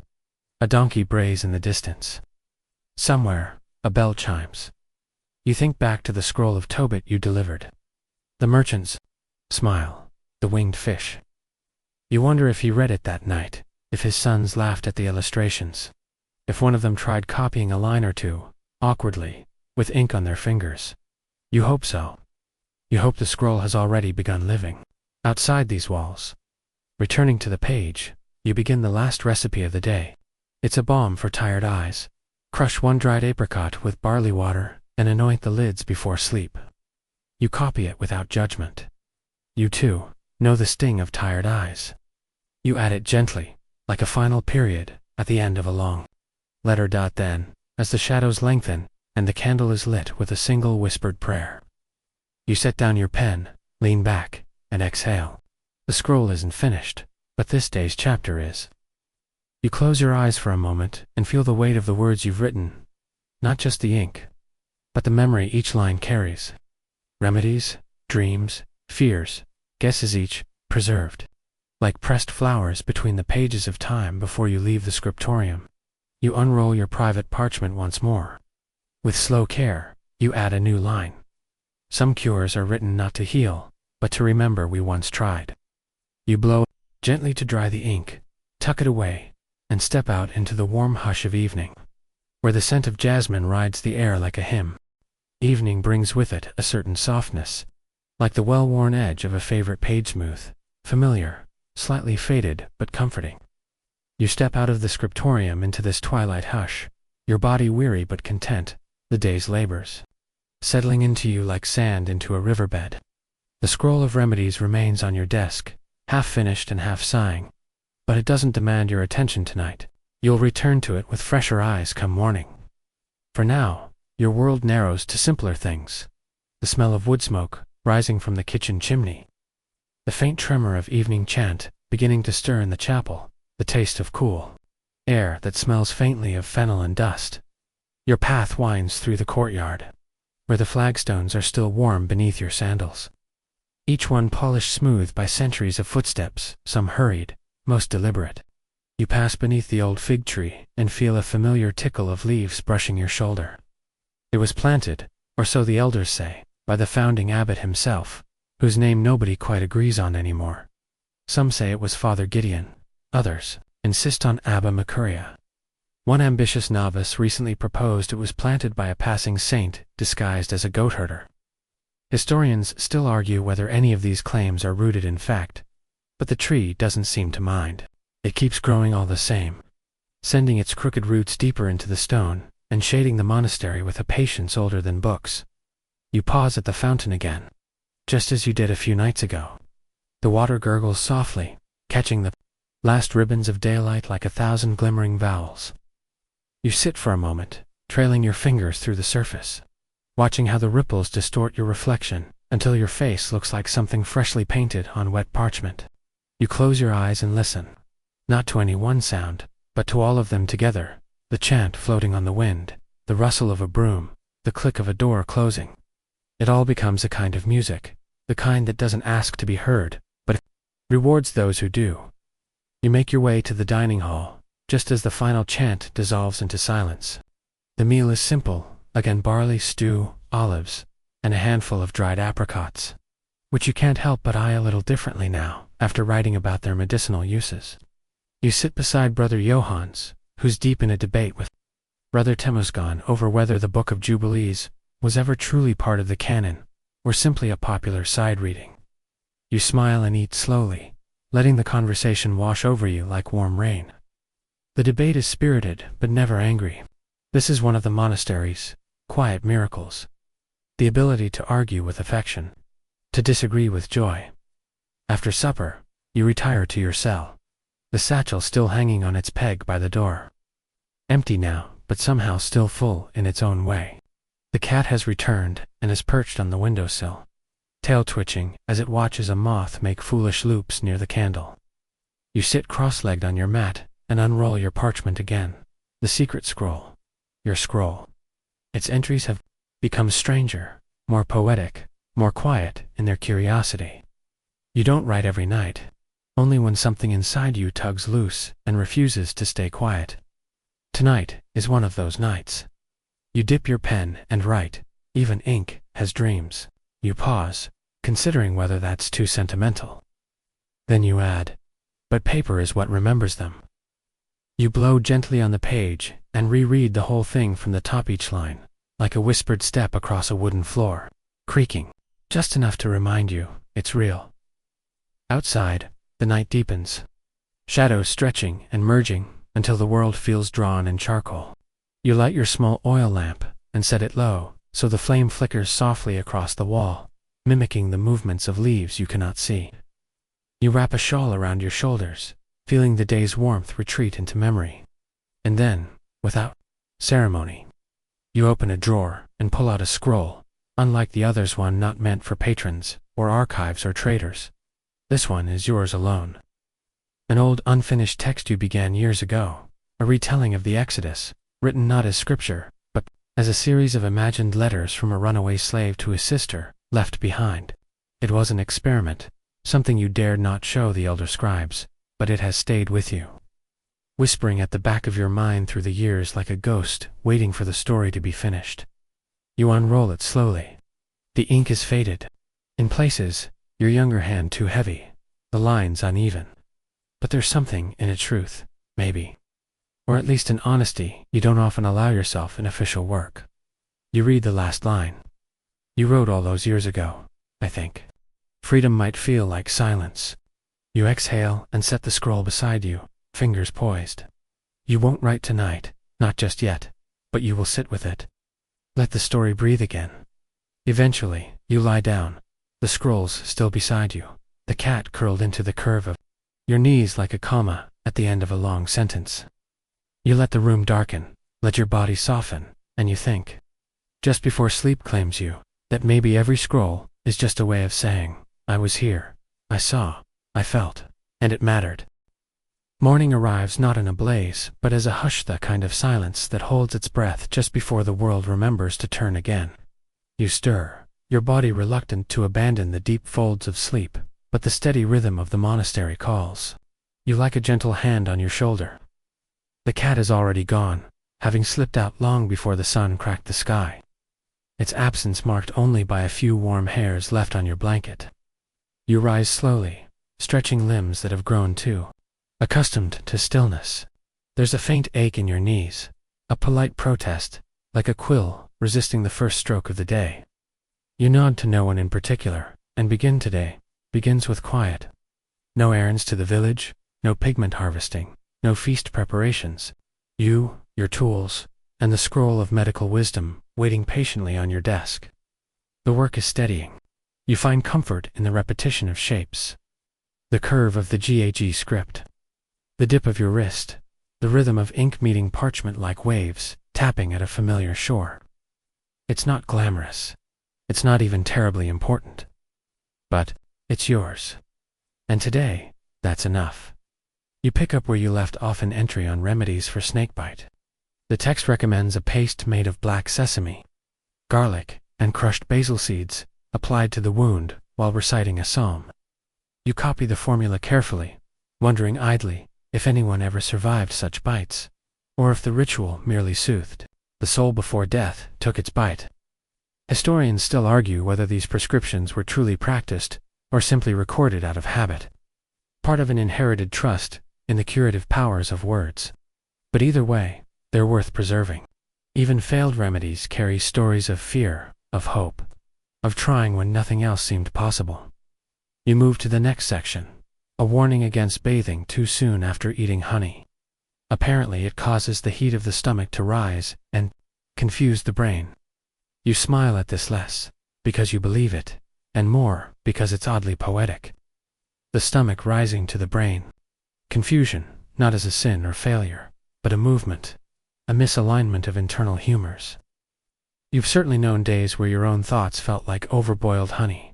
A shadow falls over your desk, and you glance up to see Brother Dowett standing with a scroll in hand, looking sheepish. I may have ruined the last line of Isaiah, he says. I was copying during the vigil, and the candle, ... sputtered. You reach out for the scroll without a word. He places it in your hands like a guilty child returning a broken toy. You examine it. The last line has indeed run into a clump of wax, the ink smudged and illegible. It happens, you say, even to the saints, I imagine. He lets out a nervous laugh. You think they made mistakes? Of course. The best stories are made of errors, just told beautifully. He nods, relieved, and leaves. You set the damaged scroll aside for later repair and return to your own. The next entry details a treatment for insomnia, a blend of boiled lettuce, dried rose petals, and crushed poppy seeds to be drunk slowly while lying on the left side. You copy the instructions, careful too. Note the direction of reclining. As you write, you can't help but imagine some ancient sufferer, eyes wide in the dark, heart beating with questions, clutching a clay cup, in hope that this bitter brew might invite rest. And you, now centuries later, preserving that moment.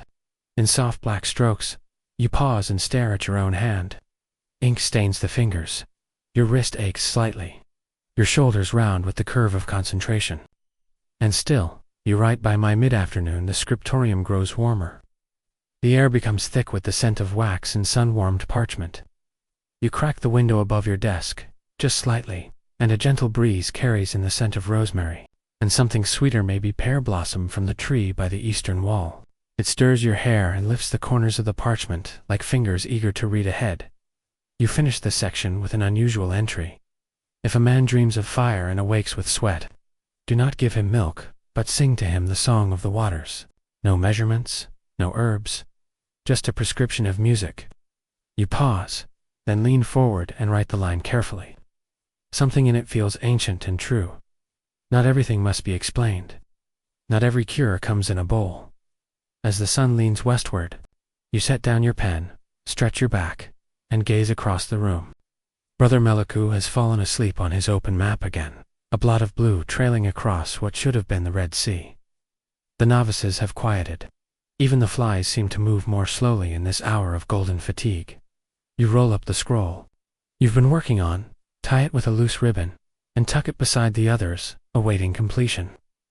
You take out your secret parchment and add a new line. Some days, healing is the act of writing. You don't embellish it. You simply let it be. As evening falls, you step outside once more. The courtyard is bathed in orange and indigo, the shadows long and sleepy. You find your spot beneath the fig tree and sit without purpose, without need. The fig leaves above you rustle like whispering monks. You tilt your head back, eyes following the slow swirl of clouds that seem to drift nowhere in particular.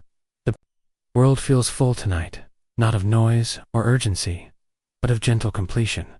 You've done what needed doing. No more, no less. And somehow, that is enough. Night slips in, with the elegance of ink pouring across parchment, slow, steady, and final. You watch it arrive from your cell, seated at your low table, with the last candle of the day flickering beside you like a heartbeat, refusing to surrender. The day has folded itself neatly behind you, its lines pressed flat by the simple rituals of copying, walking, observing, and being. And though nothing monumental occurred, you feel the pleasant heaviness of having lived deeply within small things, the way the ink formed a perfect dot above a letter, the flutter of a leaf falling soundlessly to the courtyard stone, the smile on Brother Dowit's face when you told him even saints make mistakes. These are the things the world rarely writes down, and yet, somehow, you do. Tonight, you return to a quieter task, restoring the damaged scroll of Isaiah. It sits beside you like an injured bird, the last verse, torn and darkened where wax had melted into the ink, fusing divine words with mundane candle fat. You study the damage carefully, holding the scroll up to the candle's light, rotating it slowly until you can see the original marks like a memory etched into the fiber. There's satisfaction in this kind of labor. You're not creating, not interpreting. You're tending, healing. Not your own words, but someone else's words, carried forward for centuries, falling now into your hands like something fragile, passed in silence from one dreamer to another. You dampen a cloth slightly and work the wax free, millimeter by patient millimeter. When it's finally clean enough to read, you rink the phrase with careful reverence. They shall go out and look upon the dead bodies of the men who have rebelled. ... You pause before finishing the line, the weight of its fire resting in your chest. Then you smile, just slightly. These ancient scribes never did shy away from strong endings. You roll the scroll again and set it on the shelf marked to be dried, next to a stack of others that hum quietly with sacred weight. And then, without ceremony, you blow out the candle and return to the window. Outside, the monastery sleeps. The fig tree is silhouetted against the stars, its branches like inked fingers reaching skyward in supplication. The chapel bell will not ring again until dawn. You relish this hour. Not quite night, not quite morning, just the breath between. The stars tonight seem closer than usual, clustered in tight bands, shining with the soft insistence of memory. You once thought stars were cold, small, sharp fires stitched into a velvet sky. Now, you think they're warm. They burn with a quiet kindness, sending light across centuries, just to be noticed by a sleepy monk peering out of a stone window. You find your secret parchment again. Your fingers are stained from the wax, your sleeves flecked with soot, but the page is clean. You sit down cross-legged, straighten your back, and write. Stars are ink, the sky a scroll. Every night the world is rewritten. You pause after that one. There's something about it that feels final. Not the end of the scroll, but the end of something else. Perhaps the day. Perhaps the doubt that always lingers at the edges of your quiet joy. The worry that your work is too small to matter, but not tonight. Tonight, even the smallest stroke of your pen feels like a prayer. You don't add anything more. Instead, you roll up the parchment and tuck it beneath your mat, close to your heart, as you do every night. You lie down slowly, careful not to disturb the quiet that is gathered in the room. The cat returns without a sound, curling beside You're hip with the air of a scholar who's just finished a great lecture and now needs rest. Sleep takes you quickly, but not completely. There's a moment just before your breath slows, just before your thoughts vanish, when you feel as though you're still writing. Not with your hands, but with your body, your breath, your being. As if sleep itself is a kind of ink, and your dreams, the parchment. And in that final flicker of awareness, you think, perhaps we are all scrolls, slowly written by time. And perhaps some hands quiet, unseen are tracing our lines even now. Morning arrives this time not with the softness of a hush, but with the sound of distant laughter, clear rolling, and absolutely out of place within the usual quiet of the monastery. You stir beneath your blanket, the cat long gone, as usual, and blink against the pale light crawling through your window. For a moment you lie still, letting the sleep linger in your limbs like cooled wax. The laughter continues, a novice's voice, probably, breaking the otherwise sacred silence of dawn. It's not disruptive, not scornful, just joyful. And though it vanishes quickly, smothered by a stern voice and a muffled apology, it leaves a kind of echo in your chest. You smile into your blanket. If that's how the day begins, it can't be too bad. You rise and perform your usual ablutions, the cold water waking you with a quiet slap. There's a bruise on your elbow from leaning too long against the desk yesterday, and your eyes still carry the faint sting of candlelight. But your heart feels oddly light. Perhaps it's the residual joy of fixing Isaiah, or the strange sense that your private scroll is beginning to speak back. You wrap yourself in your shawl, sling your satchel across your shoulder, and make your way to the morning prayers. The chapel is cool and blue with early light. The scent of frankincense floats through the air like a sigh. You take your usual place near the back and join the others in chant.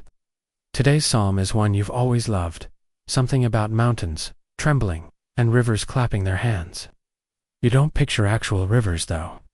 You imagine ink splashing onto parchment, letters dancing under the hand of a scribe who's just heard a really good joke. Your voice is steady as you sing, but there's a smile hidden behind the tone. After prayers, the day's assignment arrives in the form of Brother Gideon's familiar shuffle. He leans in, breath smelling faintly of cloves, and says, "Today, you're to begin a new scroll, Ecclesiasticus, the whole thing." He says this as if handing you a basket of firewood instead of a book of moral reflections and philosophical digressions. You nod solemnly, and he adds with a wry grin, "Try not to drift off halfway through. The last scribe didn't survive chapter 4. You chuckle and make your way to the scriptorium. The new parchment has already been laid out, the inkwell refilled, the margin lines marked in faint graphite.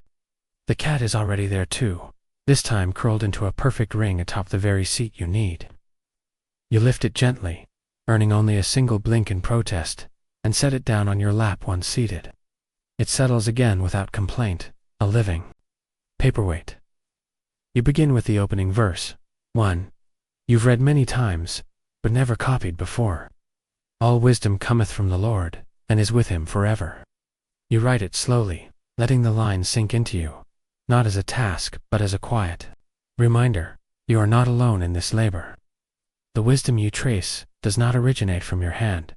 You are simply a conduit, an echo, a whisper passed forward. As the day warms, the scroll begins to take shape beneath your hand. The early chapters roll out like a river, steady and winding. Advice on humility, patience, the folly of gossip. You copy each word carefully, even the ones that make you grin with their bluntness. A slip on the pavement is better than a slip of the tongue.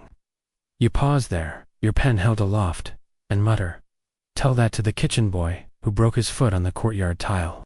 The cat, apparently in agreement, yawns noisily. You break for lunch, but not before adding a small, secret mark in the margina, tiny ink, shaped like a sprouting seed. You've started doing that lately, planting little signs only you will understand. It's not about rebellion. It's about memory, about anchoring your presence in the work. Even if the words aren't your own, the meal is the usual. Lentils, flatbread, a single pear halved and shared with Brother Johannes, who always insists that sharing fruit increases its sweetness. You're not sure he's right, but you don't disagree. The two of you eat in quiet companionship, and when you return to the scriptorium afterward, you feel the afternoon drift in like honey. Slow, warm, and content. You write through the next few chapters, your pen moving with a rhythm that's almost meditative. You lose track of time entirely. The world narrows to the breath between strokes. The way your quill flexes against the parchment, the smell of the ink when it pools just slightly too dark. You think of nothing else. There is no outside world. No wars, no kings, no passing empires. Just this. Eventually, you pause not because you're tired, but because the candlelight has begun to overtake the sun, and your eyes need rest. You lean back in your chair and gaze at the nearly complete first section of the scroll. Dozens of lines, precise and patient, flowing down the page like a psalm in motion. And then, as always, you take out your secret parchment. Tonight's line comes almost unbidden, rising from somewhere behind your thoughts. You write. Not all wisdom is spoken. Some is simply copied, again and again, until it becomes truth. You let the ink dry in silence. You do not need to reread it. You already know it by heart. The stars are already pricking the velvet sky by the time you leave the scriptorium. Your body feeling like a scroll in itself, creased at the joints, inked in motion, heavy with words. The air has turned cool again, not the sharp chill of winter, but the gentle breath of twilight, a hush laid across the monastery, like a woolen shawl. You cross the courtyard slowly, hands behind your back. Shoulders hunched just enough to betray your fatigue, though you wear it with quiet satisfaction. Today's work has been dense but fulfilling. Ecclesiasticus flows more easily than you'd expected. It speaks to you, in a way, like an old monk, mumbling riddles half asleep, cryptic, crusty, but somehow comforting. You pause again beneath the fig tree. You always do. There's something sacred about it, even if no one says so aloud. It leans, a little more every year, as if bowing to the chapel, or to the scriptorium, or perhaps to nothing at all. You reach out and touch its trunk with your fingertips, just for a moment, and continue on. The path to your cell is lit by a sliver of moonlight and the faint, rhythmic squeak of Brother Temeskin's sandals somewhere in the distance. You wonder, idly, if the sandals will ever give out, or if he simply passed them down through vows of eternal wear. Inside your cell, the room greets you with its usual stillness. The cat is not here yet, probably tormenting a frog near the... Well, you unroll your secret parchment and reread the last few entries, fingers lightly tracing the lines as if they were grooves in a familiar song. There's a strange satisfaction in seeing your own thoughts set down this way, neither brilliant nor groundbreaking, but true in a quiet, steady sort of way. You dip your quill, feel the tug of sleep against your eyes, and write. Even silence has structure. You just need the right ink to find it. Then you lie back on your mat and stare up at the ceiling, where a small crack in the plaster forms the vague outline of a bird. You've named it Burhanu, though you don't tell anyone that. You watch it until your eyes blur. Then, sometime, between one blink and the next, sleep arrives. And with it, a dream not vivid, not loud, but persistent. You're sitting at your desk, as always, but the scroll you're copying from is blank. Utterly, terrifyingly blank. You dip your pen, press it to the page, and still nothing. The ink won't take. The parchment refuses to hold you. The words, your words, the sacred ones, the ordinary ones, even the silly notes in your secret scroll, have vanished. You feel a rising panic, not loud, not frantic, just hollow. What if you were never really writing? What if you were only pretending? But then, in the dream, you feel a hand on your shoulder, not scolding, not instructing, just there, warm, present, and you hear a voice, old and kind, saying, "The work was never yours to finish, only to carry." You wake slowly, the words still lingering like dust motes in the morning light. The cat is curled against your hip, purring like a distant waterfall. The sun is just beginning to spill across the windowsill in pale ribbons, and the world feels newly written. You sit up, groggy but calm, and open your secret scroll again. You don't even hesitate. The work was never mine to finish, only to carry. You set the scroll aside, dress yourself with methodical reverence. and step out into the day, where the bells are ringing and the ink is waiting, and the scriptorium smells faintly of cedar and beginnings. The bells ring just as you step out, their sound soft but insistent, like a hand tapping gently on the edge of your thoughts. The morning is still wrapped in that pale half-light that turns stone walls blue and makes the fig tree look like a shadow from someone else's dream. You take a deep breath and head toward the scriptorium, passing Brother Johannes, carrying a tray of boiled lentils for the novices and humming a tune that's older than memory. He nods at you, and you nod back, neither of you needing words to say, "It's a good morning inside." The scriptorium is quiet, already warm from the sun slanting through the eastern window. You settle into your usual seat, gently scooting the cat off your stool again. It gives you a look that says, "You may be a scribe, but I'm a scholar," and then retreats to a sunlit corner. You smile and unroll the scroll of Ecclesiasticus once more. Chapter 13 awaits you, its lines heavy with warnings about pride, wealth, and the danger of flattering the powerful. You stretch your fingers, dip your pen, and begin. "If thou be among great men, make not thyself equal with them." You write slowly, savoring the way the letters curve and hook, like tendrils of ivy wrapping around something solid. The words feel strangely close to home. You've never been among kings, but you've copied their deeds, recorded their boasts, preserved their fragile glory in ink. And yet, here you are anonymous, bent over a scroll, content. Isn't that a kind of greatness too? A small fly buzzes around your face, and you wave it away absently, only to have it land on your inkpot with the audacity of a bishop correcting a novice. You sigh, cap the pot, and take a moment to rub your eyes. The passage continues with lines about the poor being despised even by their friends, and the rich being welcomed even when they stumble. You copy the verses, not bitterly, but with a quiet acceptance. Historians still argue whether the writer of Ecclesiasticus was a cynic or a realist. You think to yourself, or maybe he was just tired of watching fools get promoted. You glance. Across the room, Brother Malaku is scratching his ear with a quill and muttering something about papyrus. The novices are whispering, pretending to memorize a verse, while actually exchanging jokes about the cook's eyebrows. And yet the scrolls are filling, slowly, steadily, endlessly. Just like yesterday. Just like tomorrow. You shift your weight on the stool and continue writing. The next verse makes you pause. A slip on the ground is better than a slip of the tongue. Again, that phrase. You copied it before, but it feels different today. Maybe because you overheard Brother Dowett apologize to the gardener for calling him slug-like. Maybe because you've said sharp things too, in your head, if not aloud. You let your pen hover over the parchment, then press down. Words once written can't be unwritten, but perhaps they can be softened. After an hour, you stretch and take a short break. The sun has risen higher now, bathing the room in golden. Light dust floats in the beams like tiny saints.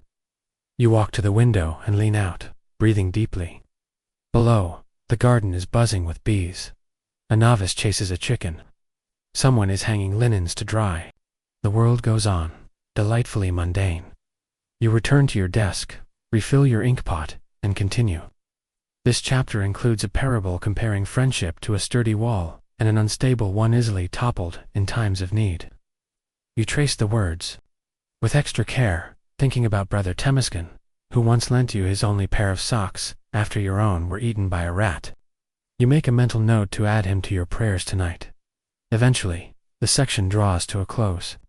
The ink fades slightly as you near the bottom of the page, and you decide to let the last few lines sit until you can mix a fresher batch. You sit back, rolling your shoulders, and feel the quiet pride that comes after honest labor. Not applause, not reward, just peace. You unroll your secret scroll again and add today's line. Some truths are too quiet to shout, but they settle into the soul like ink in parchment. Then you lean back and close your eyes, just for a moment. You imagine that somewhere, 100 years from now, someone might read these lines yours, or the ones you copied on pause. Not because they're brilliant, not because they're divine, but because they feel real. You'll never meet them. You'll never know their name. But for one breath, across centuries, the two of you will be holding the same sentence. The afternoon wears on with the gentleness of old cloth sunlight draped across the flagstones. The murmur of the wind tugging at linen drying on a line, and somewhere beyond the monastery walls, the faint rhythmic thud of a donkey cart weaving its way down the far-off trail. You sit at your desk, fingers stained in content, the half-finished scroll of Ecclesiasticus unfurled before you, like a quiet conversation, left waiting. The cat has returned, of course, and now slumbers on your satchel with the air of someone who's accomplished a great deal simply by being warm and quiet in the right places. You resume your work. Today's section deals with wise sayings on generosity, false friends, and the dignity of silence. A friend cannot be known in prosperity, and an enemy cannot be hidden in adversity. You copy the phrase slowly, nodding faintly. It's one of those lines that feels modern despite its ancient roots. You think of a young novice Makonnen, who always laughs too loudly when the prior praises him, and disappears entirely when there's a chore to be done. And then there's Brother Tekel, who once cleaned out the rain gutters during a thunderstorm without being asked. The text speaks truth. Whether it's the 1st century or the 14th, people remain beautifully predictable in some ways. A small ant wanders across your parchment, and you pause, watching it trace a path that nearly follows the curve of your inked M. You wait for it to finish its journey before resuming your work. There's no rush. There never is. That's the gift of your calling. Each letter you write might outlive you by centuries. A single well-formed verse could survive fire, flood, and forgetfulness passed from scribe to scribe, like a prayer carried forward on parchment wings. Your hand begins to cramp slightly, so you lay the pen down and roll your wrist, flexing your fingers until they loosen again. You glance at the page and reread your work, noting a small smudge beside the word hypocrite. You could try to scrape it off, but you don't. Let it remain. Imperfection has its place in the scroll, as it does in the world. You rise and stretch, your legs stiff from stillness. Outside, the fig tree casts a long shadow across the courtyard. You decide to walk just a little, to clear your head, and let your eyes rest. As you pass the library, you see Brother Johannes through the window, asleep with a book on his chest, his mouth open slightly, as if in mid-thought. You smile, then continue on until you reach the kitchen garden. It's nothing grand. A few rows of greens, some drying herbs hanging from the archway. A scarecrow made from the cast-off robes of a monk who's long since passed. But it's peaceful. You stoop and pick a small sprig of mint, crush it lightly between your fingers, and inhale the sharp, clean scent. For a moment, the whole world shrinks to just that sun on your skin. The scent of crushed mint, and the soft buzzing of bees weaving lazy paths between the marigolds. When you return to your desk, you bring the mint with you and tuck it beside the inkpot. The scent will keep your mind sharp through the final lines of the day. You take up your pen again and begin the next passage, one that speaks of the power of restraint. A wise man will hold his tongue till he see opportunity. You write it with deliberate care, thinking of how often silence is more generous than words. You think, too, of your own scroll, your secret one end, the words it contains, not sermons, not laws, just small reflections, observations, truths whispered to no one in particular. You take it out now, that private parchment, and add another line. Even silence teaches, if you let it sit long enough. The sun has dipped by the time you finish, for the day, and the scriptorium begins to empty. One by one, the other scribes depart for evening prayer, or the brief leisure granted after dusk, some to carve wood, others to mend robes, a few to simply sit and watch the sky. You remain a little longer, letting the quiet settle over the room, like dust on stone. Your candle flickers in the breeze from the window, and the scent of mint mingles with wax and old ink. As you gather your tools and tidy your workspace, you think of how each day in the scriptorium feels like a single page in a scroll modest on its own, but part of a greater whole. You do not know how your story ends, but that's the beauty of being a scribe. Your job is not to control the ending, it's to preserve the journey. You step outside, the cat at your heels, like a shadow given fur. The sky is lavender and gold, the fig tree swaying gently in the wind. Somewhere, someone is singing one of the novices, perhaps humming a lullaby from the highlands. You listen as you walk, your footsteps silent on the worn stones. When you reach your cell, you pause before entering and turn your face up toward the sky. The stars are waiting, and for a moment, it feels like they're reading. You asterisk. The night stretches itself out, like parchment unrolled, quiet, smooth, and expectant. You sit once more within your small stone cell, the candlelight swaying like a slow heartbeat as it flickers against the uneven walls. The cat has found its place again, curled at your side, its breath slow and steady as the hour drips onward. You don't reach for your scrolls just yet. You sit with your thoughts, letting them wander like wisps of smoke curling toward the ceiling. Outside, the fig leaves rustle like a whispering choir. It's the kind of evening that asks nothing of you except to be present, eventually. You light a second candle and settle in front of your desk. Not for Ecclesiasticus tonight. That scroll is done for the day. No, tonight is for your secret parchment, the one that has slowly become not just your refuge, but your reflection. It's fuller now, dozens of lines, a tapestry of quiet truths and curious observations, stitched together in ink that sometimes fades and sometimes sings. You unroll it slowly, tracing the lines with your fingers, feeling their weight. There. Hush. You take up your pen and write the evening's line with the kind of focus that only comes from stillness. A day without beauty is still a day, but beauty makes it easier to carry. You pause after writing, not because you doubt the words, but because you feel their truth settling into the room. Today wasn't remarkable, no visitations, no revelations, no miraculous events, but there was beauty. In the way the mint crumbled between your fingers. In the uneven voice of the novice, singing while tending the herb beds.